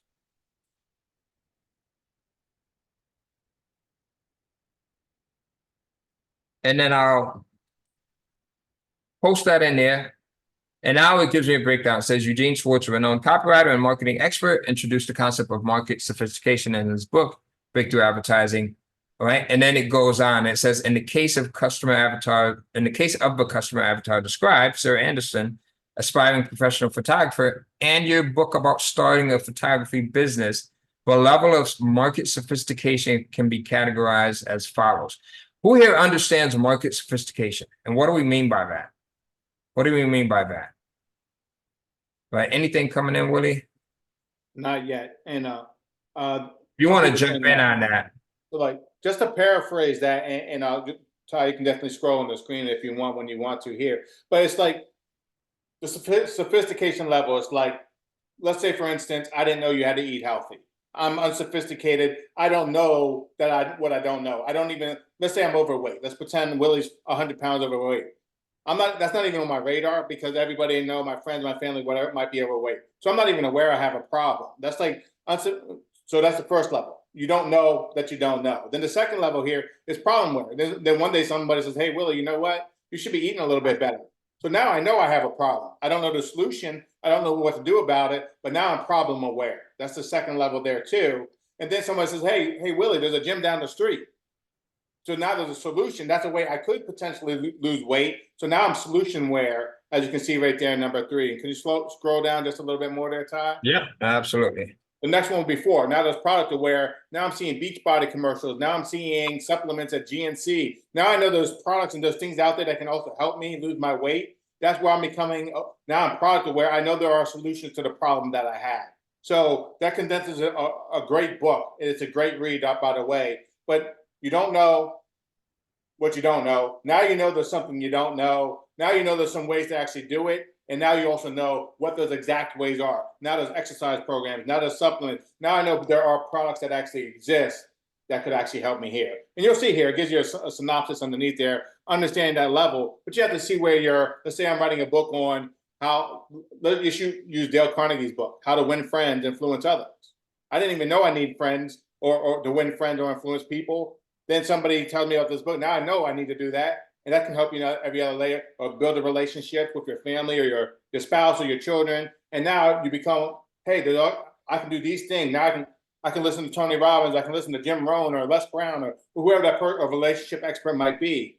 And now I start seeing, oh, wow, there's other books out there. There's also events that I can go to for marriage relationships or going to whatever the case might be. There might be a conference or something that I can go to. You start seeing these different things, or there's a counseling that we could go to, whatever case might be that you're actually doing. But those are the 4 levels that you're going to go through. Yep, there you go. Now, let me ask you a question, guys, and this is a test here. Your level of awareness, where have you seen this in your own personal life? Where your level of awareness, maybe for a company, maybe for an organization, has become greater and greater. Maybe you started off by first becoming aware of it, right? By maybe buying a product or understanding that you had a need for something. And then your level of awareness has gotten greater and greater and greater. Where has that happened? So someone says learning about, there you go, Wendy. Absolutely. That's the answer I was looking for. So here, right? Meaning here within our community, with everything that we give you guys, right? So your level of awareness may have started by just maybe seeing an ad somewhere on Facebook, right? Or maybe seeing a social media post, or maybe something, and then maybe you bought a product, or maybe you attended an event, and then it started to expand more and more and more. Do you see how? So just as Willie said at the very beginning, everything that we're teaching you, these are things that we actually do. Right. So now once this is how this works. Once your level of awareness becomes expanded, now you can actually see, holy cow, this has actually happened to me here. Right. As Glennis just said, and as Wendy said, right. So what we're teaching you are things that we actually practice and we put into place. Does that make sense? Right. So now here's the other thing. Now that you are aware, you become even more aware. So when you start to see our ads, when you start to see our social media posts, when you start to see different things, our emails, now your level of awareness becomes even more heightened, right? Because now your reticular activating system has started to kick in. It's like buying a red car, and before you never really even paid attention to that make or that model or that color of that car, and now that you have it, you see them everywhere, right? It's not like they would just drop down onto the earth the day that you got it. They've always been around. But you now have a heightened level of awareness. All right. Betty Powell just said what I was just thinking. Like, some people, believe it or not, before this week or even a year ago, didn't even know AI was out there. And Betty Powell said until last Monday or until a week ago, right? She didn't even know that this thing existed. And many of you didn't even know that you can use AI to write a book. And now that you went from not knowing about AI to knowing there's this thing called AI to knowing, oh, wow, I can actually use this AI to write a book, to actually, over the next few days here, you're going to be using this brand new thing that you may have just learned to actually write a book. So you went from not knowing anything to actually using that thing to write a book. That's what we're doing over the next few days here. And that's the power that you have right now. That's it. All right. Boom. So now, all right. So here we are. So at this point, you should have a good idea of exactly who your customer is. Right. And if not, then you go back and you take all of the prompts that we've given you, you play around in ChatGPT and you do it in exactly the way that we've given you. Do not change anything, especially that very first prompt. All you do is you plug in, all right, what works for you. So photography or construction or gardening or parenting or marriage or whatever it may be, right? So you go back, you put some more time and effort into discovering who your customer is, right? Do not move forward until you have this step finished correctly, right? Let me ask you a question also. So as you notice, this is something that, well, actually, I'll save this to the end because I want you guys to really continue to focus here. All right, so now our customer level of awareness plus prompts. Now here's another prompt, right? So based on Schwartz's level of awareness, what level of awareness does the ideal future customer present? So now I'll take this one, right? And you'll do the same thing as you do these. I'm going to plop this one into ChatGPT as well, right behind the other one. All right. Where's my And while Tyler's adding that, think about that process, because how you would approach a brand new photographer is different than you would approach a veteran photographer. It's different how you would approach someone who's aware, who's trying to start a business in photography, where Sarah is, our avatar here. That's a different book for each of those people: beginner, intermediate, advanced, business owner. So now that you know who you're writing for, it's going to be easier to write that, because if, let's say, I never driven a car and you're writing me a how to drag race, it might be a great book, but it's not going to help me at all. I need the beginner level or an advanced level, whatever the case might be. Yep, absolutely. All right, so Eugene, now we put that prompt in, right? Based on Schwartz's level of awareness, what level of awareness does the ideal future customer present? And it gives us 5 different scenarios here. Unaware, the potential customer has no idea, right? Problem aware, they know that there's a problem that they have, but is not yet aware of a solution. Okay. And then we go through solution aware, and then product aware, and then most aware. These are the customers that are red hot. These are the people that are ready to take out their wallet and they're ready to buy, right? And at all levels, you'll see that, right? So the most aware of a potential customer is not only aware of a product, but is also convinced of its value and may be ready to make a purchase decision. Okay, so in the context of your book on starting a photography business, in your ideal future customer, the customer avatar, Sarah Anderson, is likely at the problem aware stage, as Willie talked about earlier, right? They know that they have a problem, but they're not yet aware of a specific solution. Okay, Sarah's passionate about photography, what we already know, right? And she wants to start her own business, indicating that she's aware of a problem, the challenge of starting a photography business. Right, she may have identified some of her pain points and challenges in her journey, such as attracting clients, setting prices, and understanding legal aspects, all of these things that even if she's not conscious of, subconsciously she's aware of them, right? This awareness of her challenge places her at the problem-aware stage. While she may be seeking solutions, she may not be fully aware of her specific book or its content, of your specific book or its content, positioning her as a solution-aware to some extent, but not product-aware. All right. So as a marketer or author, your goal would be to move Sarah and others like her along the awareness spectrum by highlighting the unique value and insights your book provides, ultimately reaching the product aware stage, where she understands how your book can specifically help her address her photography business challenges. Right. Does all of that make sense so far? Does everything that do you see how this is painting the picture and it gets clearer and clearer as we start to fill in the different colors? All right. Give me a yes or no. All right. Beautiful, beautiful. All right, awesome. So now continuing to move on here, right? Because I do want to keep on with the promise of us getting you out here on time. Right. So day 1, right? Customer research plus customer levels of sophistication plus awareness. At this point, you should know exactly who your customers are. You should have this clarity into who this person is. Ah, is it? Okay, let me unplug. There you go. If not, you're going to stop. You're going to go back. All right. These are the steps that you want to get right before proceeding, right? Before moving forward. I know it could be exciting, like to go in and start to build out the book. It could be exciting to go in and start to do all of the fun stuff. But this is the stuff that generates the income. This is the stuff that makes the money right here, right? This is the stuff that helps to pretty much increase the chances that this book that you put together, right, by the end of day 5 is going to sell, right? So this is the stuff that you don't want to take shortcuts on. Now, the next thing here is, so we've given you everything so far, right? And this is the second part of it. We go into our empathy mapping, our hook discovery, our problems, and our pain points, right? Willie, I'm going to let you go in and you can cover this part here, right? So, in some of this you already have. from just those, you saw some pain points and some other common problems there too. But empathy mapping, that's something that might be new for most people here. And a hook, it just is like, how can I hook them or attract them? So what can I say? What things I should do? So when it comes to knowing your readership, also when I say readership, think potential customer, because you are doing a business, you're looking to sell a book. There's no better exercise than empathy mapping. And empathy map has two very distinct parts to make sure you can look at this. The first part is demographics, the psychographics, their interests, their affiliations, other things there. We got a lot of that from ChatGPT and the prompts that we use. But here's the other side of that coin is, what are they, or your readers, what are they thinking? What are they seeing? What are they saying? What are they hearing?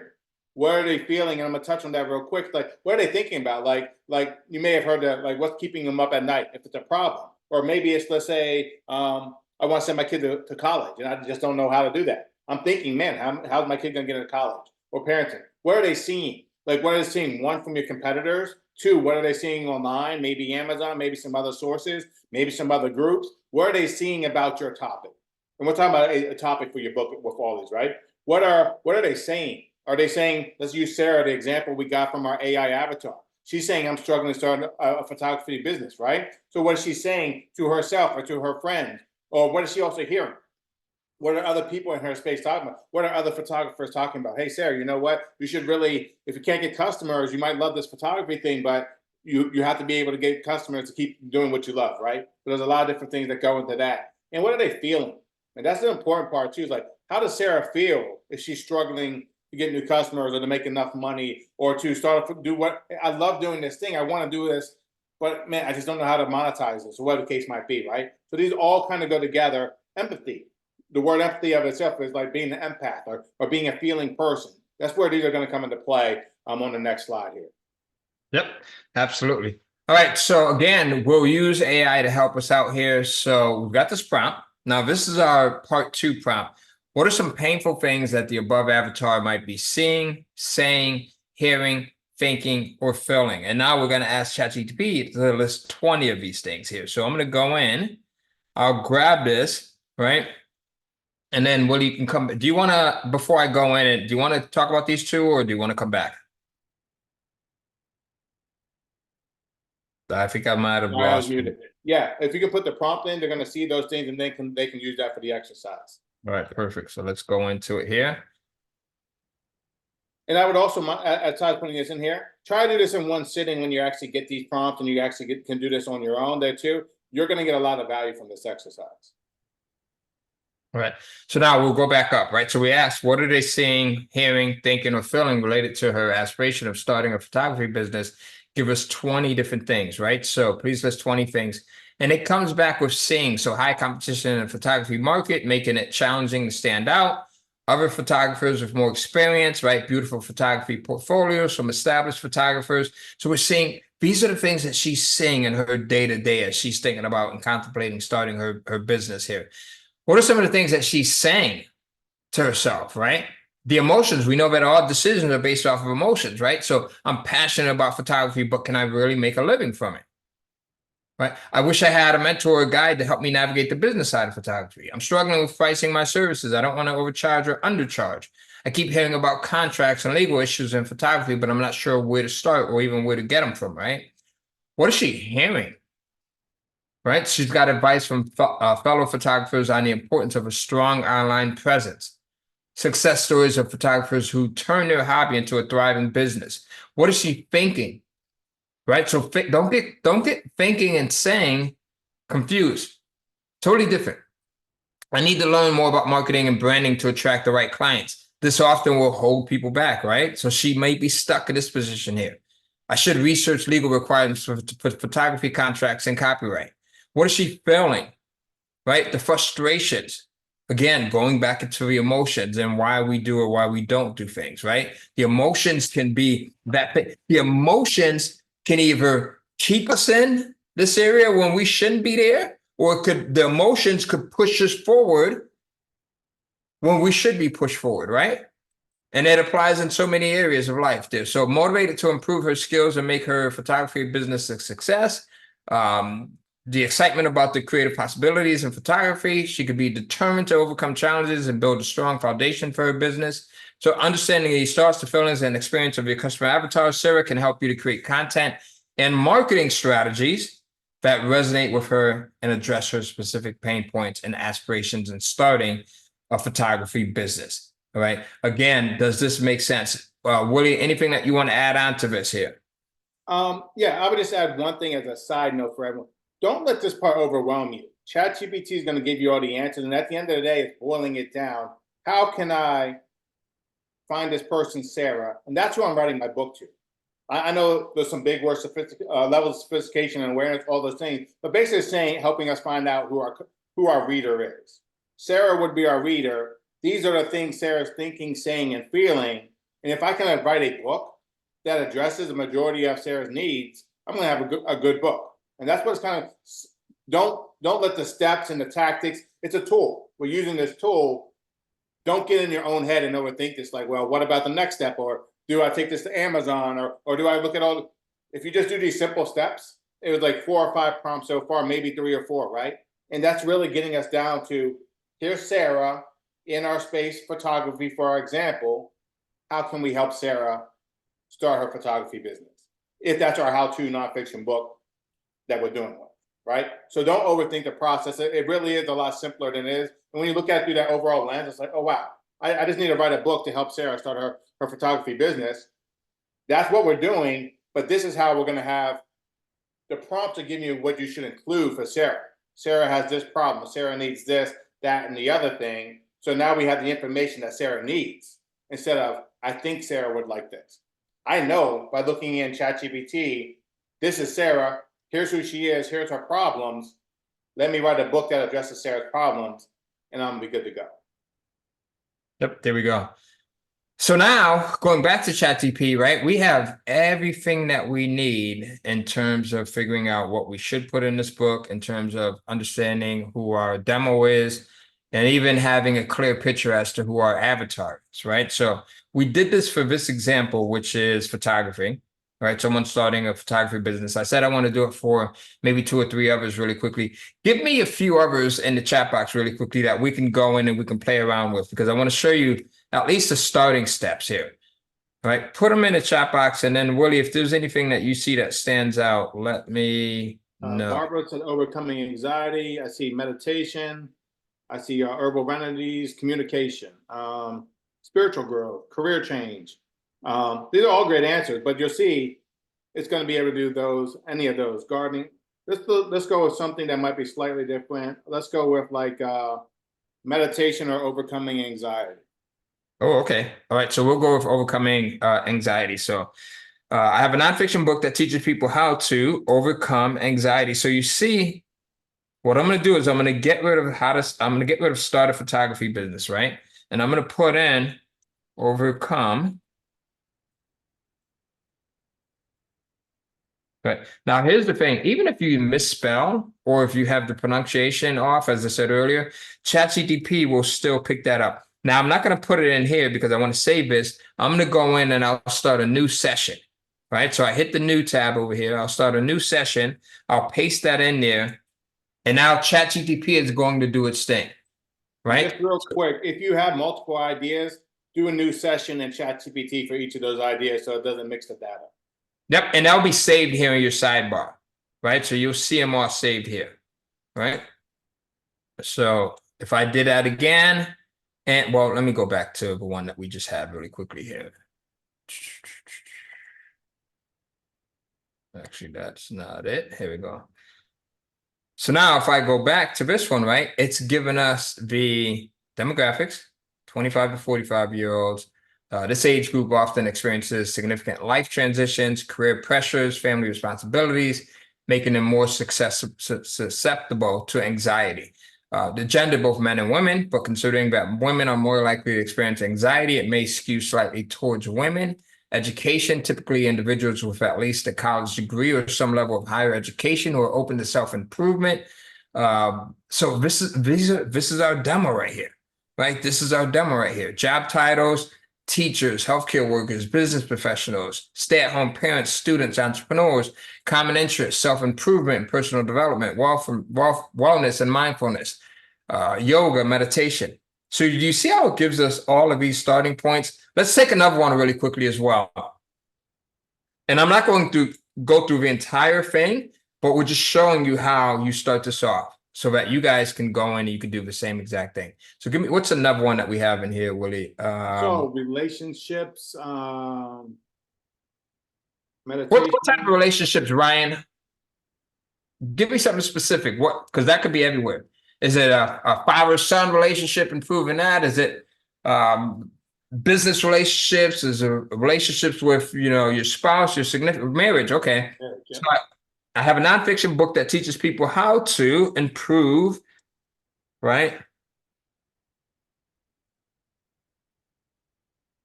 How to improve their marriage, right? We can even get even more specific with that. Let me fix this here. All right. I have a nonfiction book that teaches people how to, who have been married for less than 5 years, how to improve their marriage. So notice I'm not changing anything else up. I'm just going in and filling in the blanks there. All right. And that 5-year period, let's see what happens. So creating a customer persona for your nonfiction book aimed at improving marriages for individuals married for less than 5 years involves understanding the demographics, psychographics, and pain points of your target audience. Here's a breakdown. So age range, right? 25 to 35-year-olds, right? A marital status, married for less than 5 years, right? Gender, and then it's going in and it's giving us the education levels, ideally. It's giving us some of the titles, right? And now this is not totally inclusive of all, right? But it gives us these starting points, lifestyles, interests, pain points, right? This is what's super important here. The financial stress often can cause the breakdown of a marriage, right? Balancing work and personal life, right? Having your own personal space, the intimacy and emotional connections, parenting challenges, having new children and being new to having children, managing expectations, lack of time for one another. So again, a lot of pain points that can go into this thing and things that you can think about as you're putting your content together. So does this all make sense again? And I like to ask that question several times over and over and over again, because I want to make sure that everyone gets it. All right. All right. Great example, Ryan. Thank you. All right. All right. Perfect. Perfect. So lots of yeses here. Right. This stuff becomes really fun because you can now go back and you can play around with it, and you have ideas that you would have never even thought about before. Right. What I've seen is sometimes people can have a book idea and they've been writing this book, they've been researching it for years, for months sometimes, and then they go in and they do this exercise, and some of the stuff they've never even thought about. Right. So that's the beauty of having AI at our disposal. Right. So the next step, do the empathy map exercise, fill out your empathy map.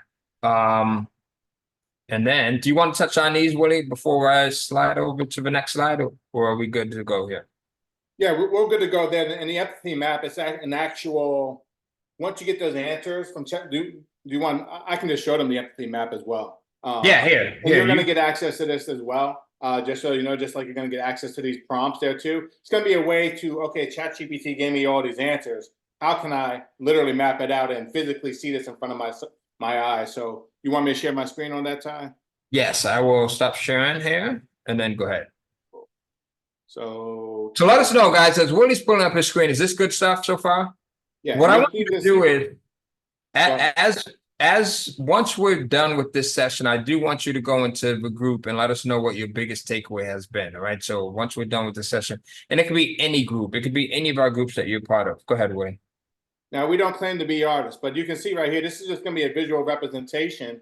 And those answers you get from ChatGPT, you can definitely take that information, use whatever type of filing system you want, but you will get access to this empathy map as well. And you'll see right here, there'll be demographics, psychograph, interests.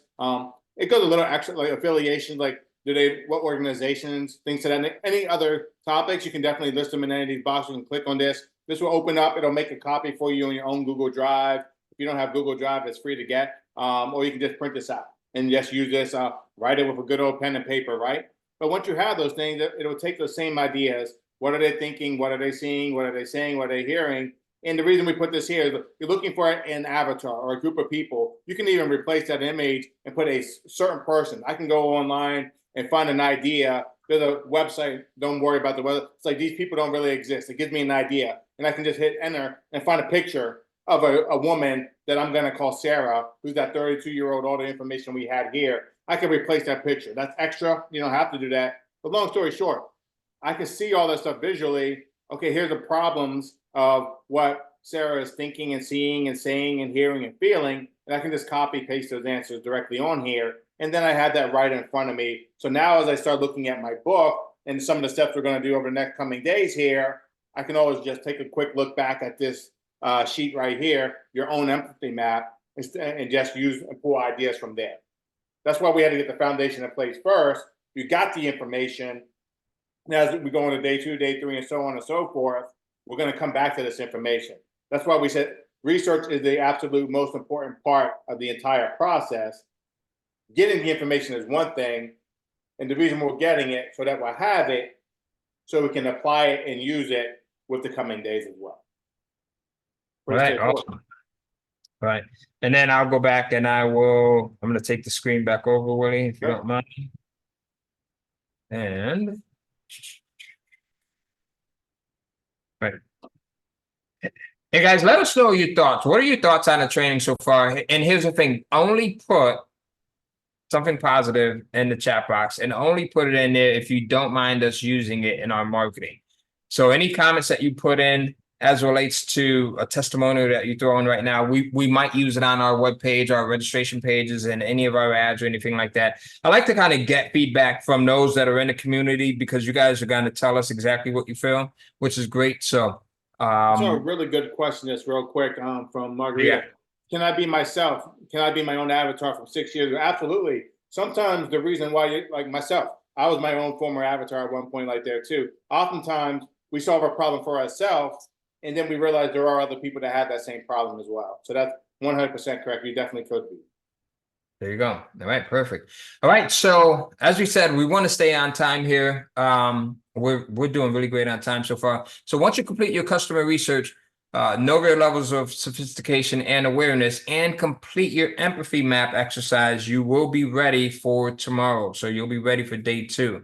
So tomorrow on day 2, we're going to show you how to discover or create your book outline using the power of AI. So and this is where it starts to get easier and easier. This is where, like, now we have everything that we need to start to build out the framework. And that's what we'll do tomorrow. We'll start to build out the outline, right? It's that skeleton. And then after that, the next day we start to put meat on the skeleton. And then you start to see this whole thing come to life. All right. So you start to see it all come to life. Here's a quote by an unknown author that says, "In the publishing world, there are no limits to what we can achieve." And I like to add on to that, right? With AI and the publishing world, there are really no limits to what we can achieve, right? So today you've kind of learned how to properly do customer research the right way, how to determine your customer's level of sophistication, how to pinpoint your customer's level of awareness, how to trigger your customer's exact pain points and problems by identifying what they are thinking, seeing, saying, hearing, and feeling using our empathy mapping exercise, right? Tomorrow, we're going to cover how to create your book outline using the power of AI, all right? Using the power of AI, we'll create these outlines. That's going to be major there. So I do want to have a quick Q&A session because I know that there's some hands up, there's some questions that you guys have. But before we get into that, if you don't have VIP or platinum access, you definitely want to upgrade your ticket to a VIP or platinum ticket by going to micro-offers.com/book-challenge. Des, if you can put that into the chat box, it would be beneficial. Thank you. And then tomorrow, remember, we're going to start at the exact same time. For those of you that are VIP or platinum ticket holders, remember, we start at 1/4 all right? And then for everyone else, we start at the top of the hour, all right? So same exact time, 7 p.m. Eastern, 4 p.m. Pacific. And now we can jump into some Q&A. We'll hang around for a few minutes. Before you go to Q&A, I saw some great response and feedback. Judith said this will speed up the information process tenfold. JD said it's a great step-by-step process to build the prompts and identify the avatars for the book. James said it's educational. He also found some topics discussed that he wouldn't have thought of. That's why we're doing that research.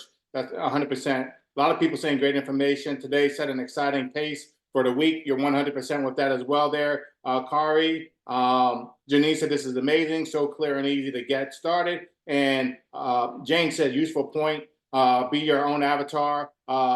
Joanne said love the amount of detail that is provided, looking forward to applying what I learned. And it goes on and on and on. So a lot of positive feedback, and that's what we're doing. And I just want to just add there too as we go into Q&A here.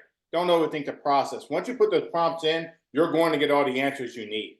Now it's going to be a matter of taking that. That's why you want to be here live tomorrow on day 2. And as we go through the week, we're going to take what we got today. You will get those prompts. They will be in your members area with that login information. You can do this exercise yourself tonight and or tomorrow before we have the challenge. That way you can come with information. And it's not just information. It's a step that's done.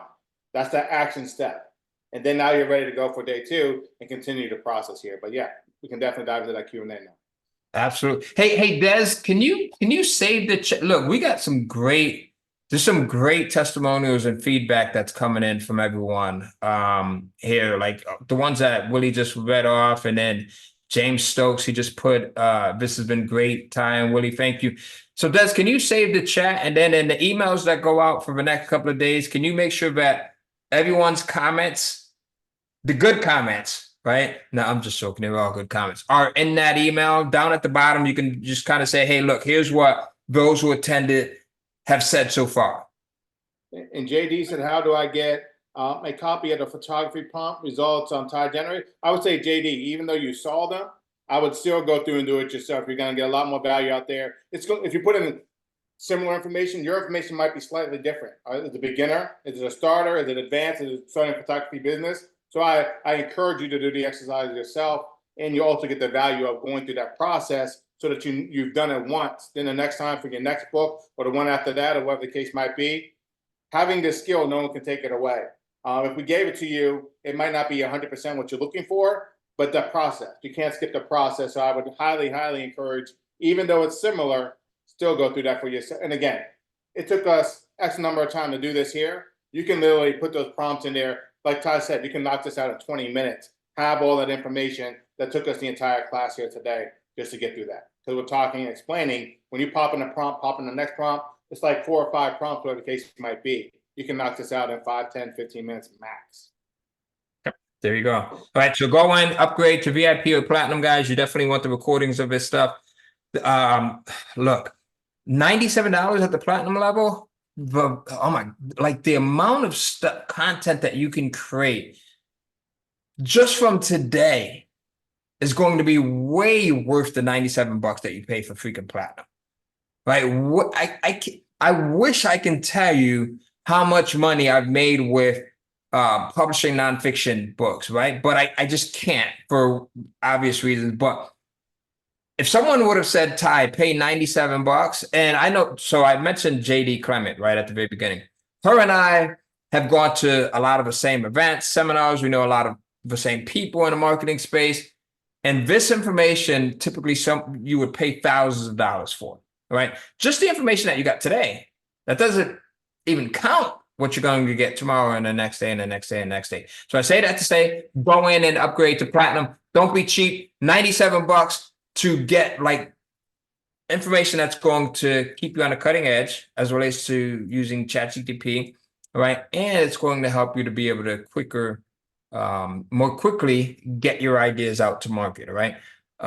Questions. What questions do you have? Raise your hand if you do have a question. I'll leave this link up here for a few more minutes while we answer our questions.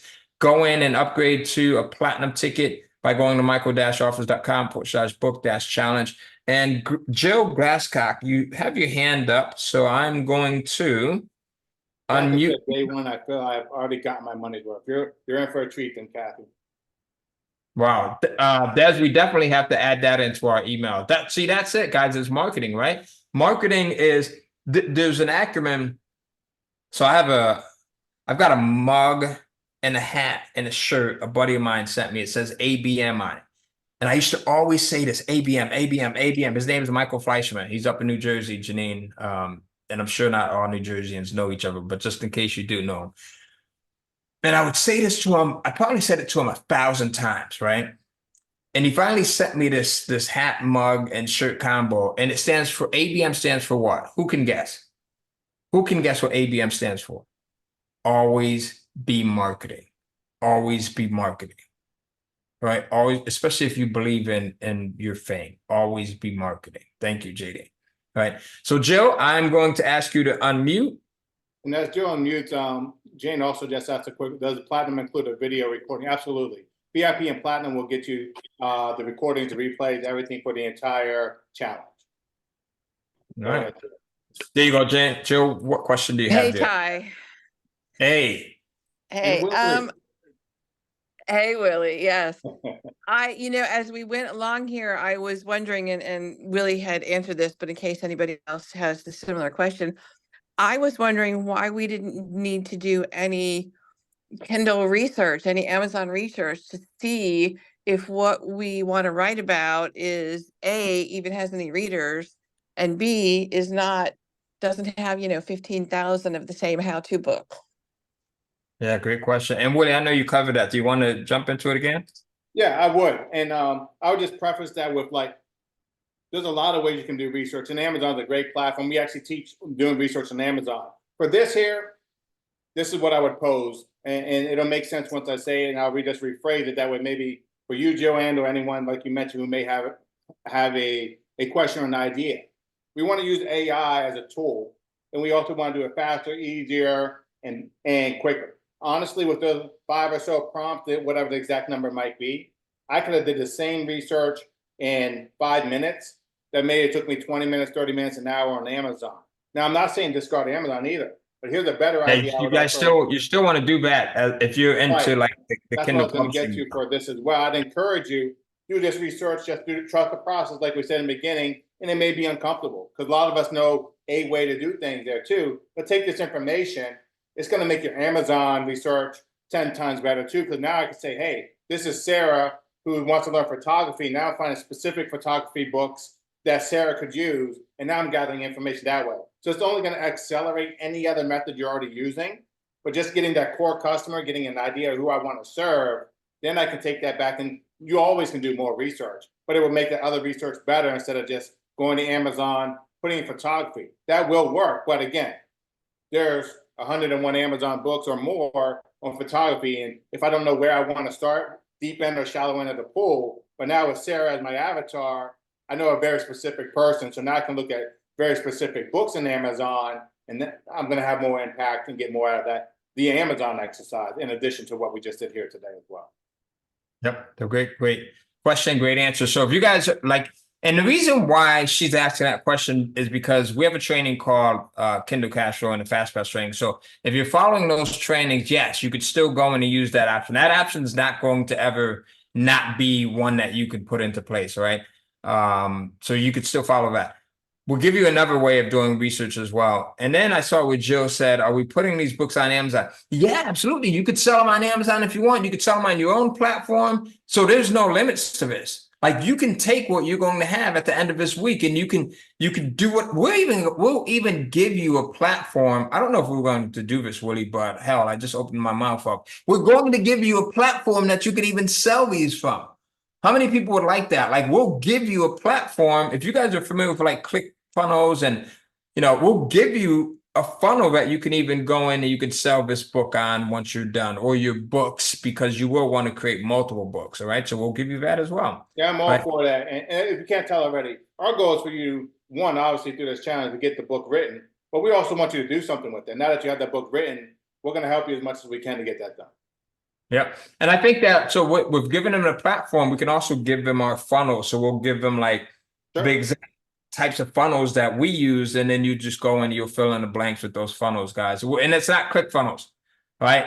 I'm friends with Russell Brunson, love Russell Brunson, great guy. We've been friends for 15, 16 years, but it's not ClickFunnels. It's something that's better than ClickFunnels. It's not ClickFunnels 2.0 either, because there are some, we'll take it back to the top of the hour in those levels of awarenesses. ClickFunnels, like Ty mentioned, great platform, but there are other things that can do more, and that may help you even get better results, and or may actually save you some money there too. So we're going to give you the best of the best. We're going to give you what we personally use. We can make a lot of recommendations, but there's nothing like we said, model success. Don't reinvent the wheel. We're going to give you exactly what we use, and we've tried everything between Ty and I that's out there. We've used them all. We still use some of them, and nothing beats what we have for you, or that we're currently using.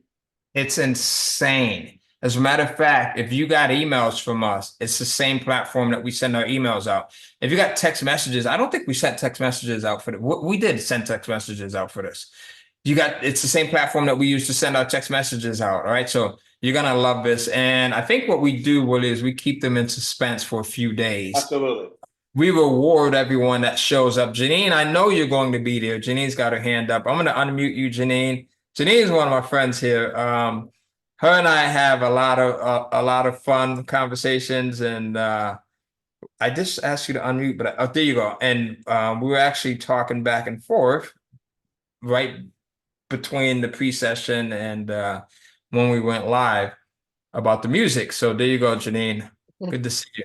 Yeah, you too.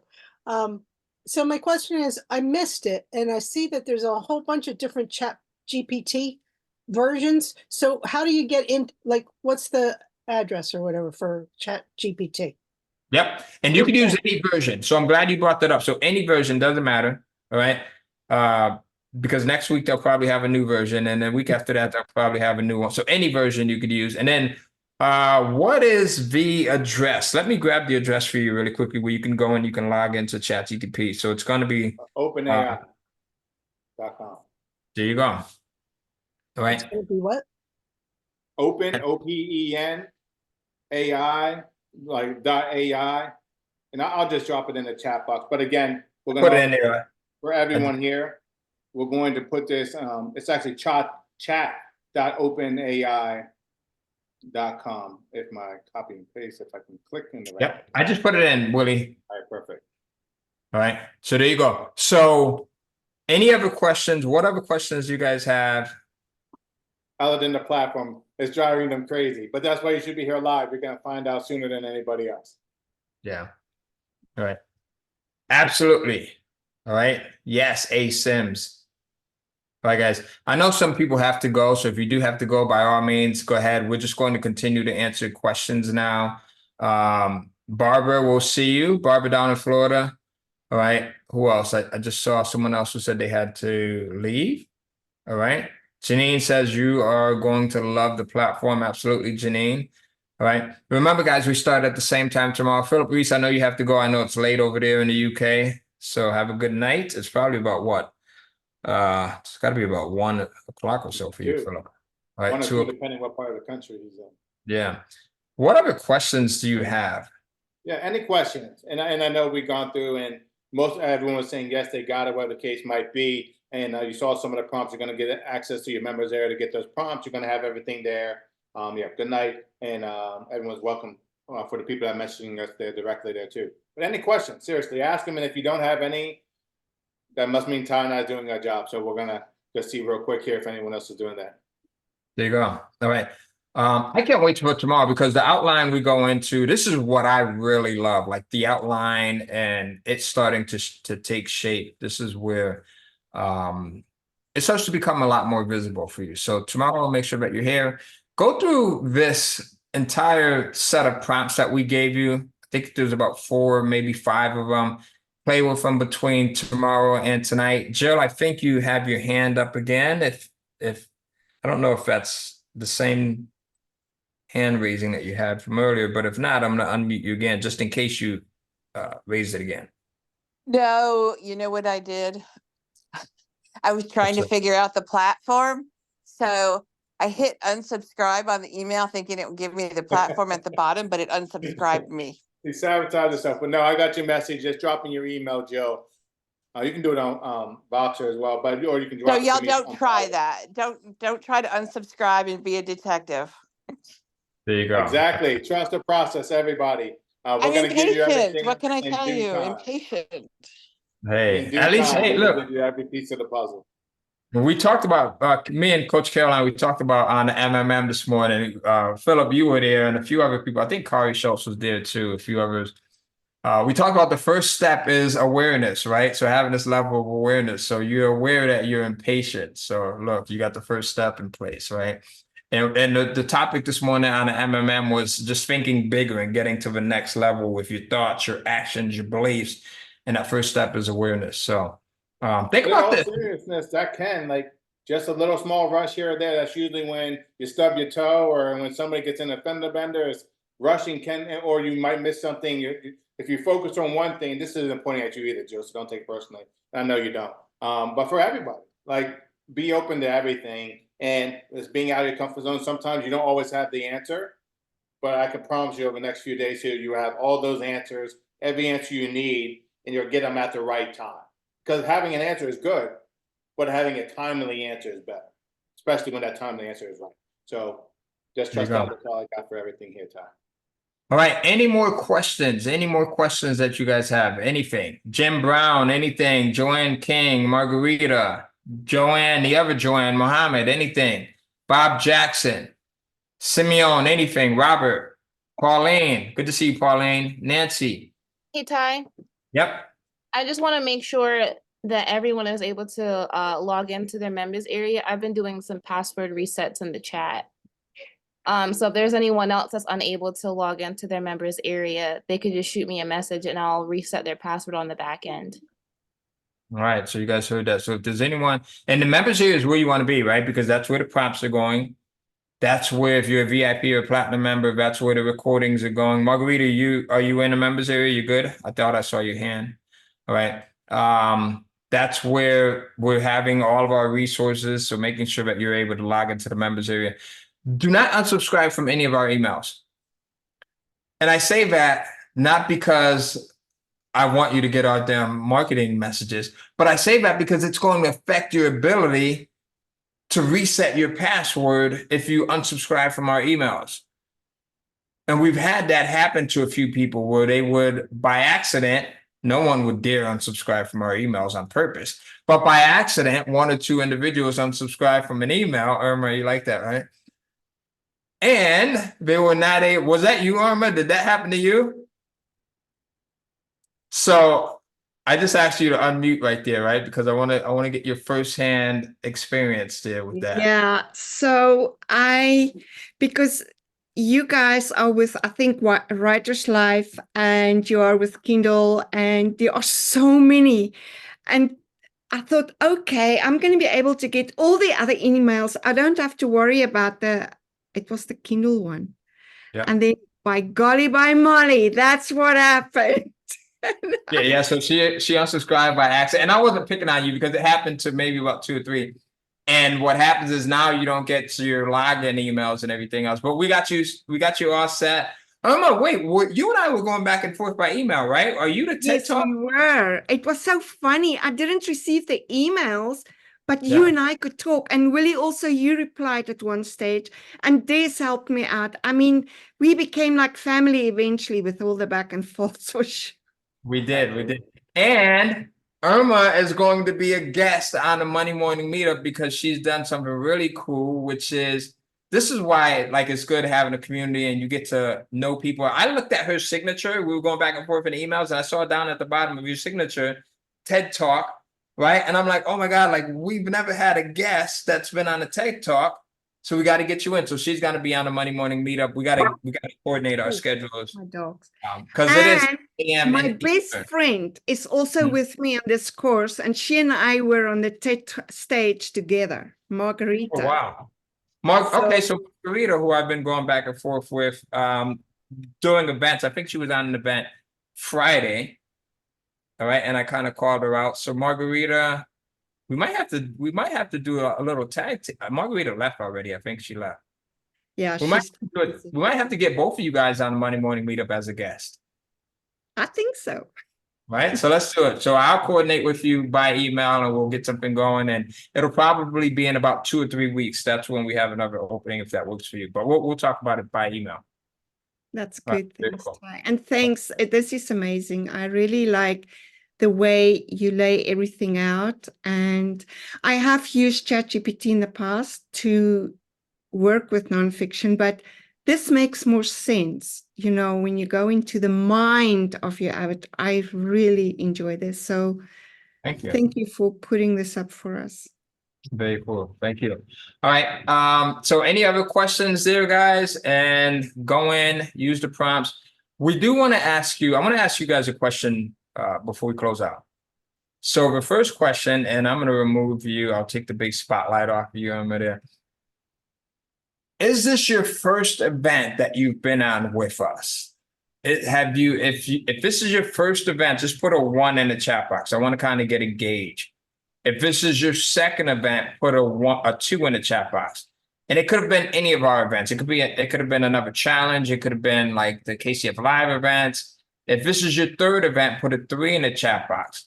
If this is your fourth, put a 4, put a 5, put a 6. I think you know where I'm going, right? Put whatever number of event this is in the chat box.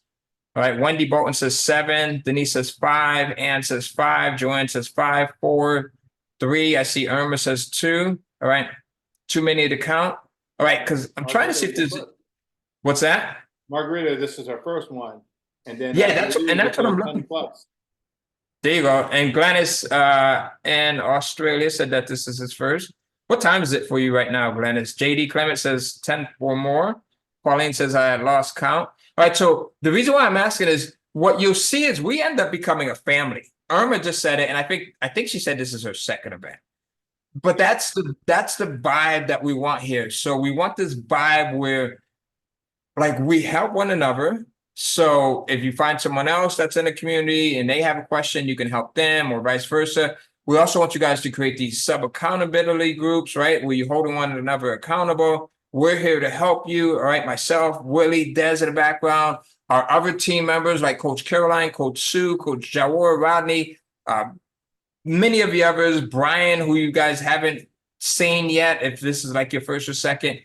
But the entire community here, our focus is to, number one, have success with what it is that we're teaching you. And number two, you have success with what it is that we're teaching. As I said before, and as Willie has alluded to a few times, everything that we're teaching you, right, we do as well, right, to some extent. Or if we have not done it to the same level, we are doing it, right? So all of this stuff we've done multiple times over. We've done it for years and years and years. So you get the best of the best with that, right? So we're going to close out because we know that you guys have to get some sleep. Willie, any last closing? Yeah, two things. One thing, if you're not in our members community, speaking of communities, Des, if you could drop the link to the Facebook group, it's just community where we can see more of each other and or like Ty mentioned, help each other out there too. And then it's a network. Sometimes your network is your net worth. That's an old saying, but it's surrounded. I would have never knew an Irma who did a TED talk if it wasn't for Ty and knowing Ty and vice versa all around here, right? So it's who you know sometimes, and it's also what you know. And that's so be here on time for the rest of the event. If you can be here live, you will get those things live and get it faster than everybody else. But that's all I got. I'm excited for day 2. All right. And now with that said, Des, one last link I want you to put in the chat box, if you don't mind, please. A link to the Facebook group. So go into our Facebook group. If you're not part of the Facebook group yet, go in there, introduce yourself. Let us know what's been your one biggest takeaway from tonight. All right. Go in and share that because there's some people who wanted to be here with us. And because of family obligations or other obligations or work or other commitments, they couldn't. But by you going in and you sharing your one big takeaway, it could be just one. It could just be a one-liner. It could be a paragraph, right? We got some writers on here, so I know that you guys can go and you can write. It could be 500 words, right? An entire page. But just go share what your biggest takeaway is because what that's going to do is it's going to help someone who may have missed today to be more conscious of making sure that they make tomorrow. All right. And with that said, guys, we'll see you. Have a good night. Have a good day. Have a good morning. Peace.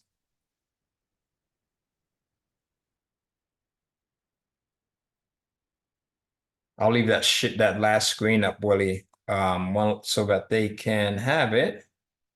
Sure. For anyone that wants to upgrade, and we'll leave this up for a few minutes. Go ahead and upgrade to a platinum ticket, and you'll get everything that you see listed on that site. We'll see you tomorrow, guys.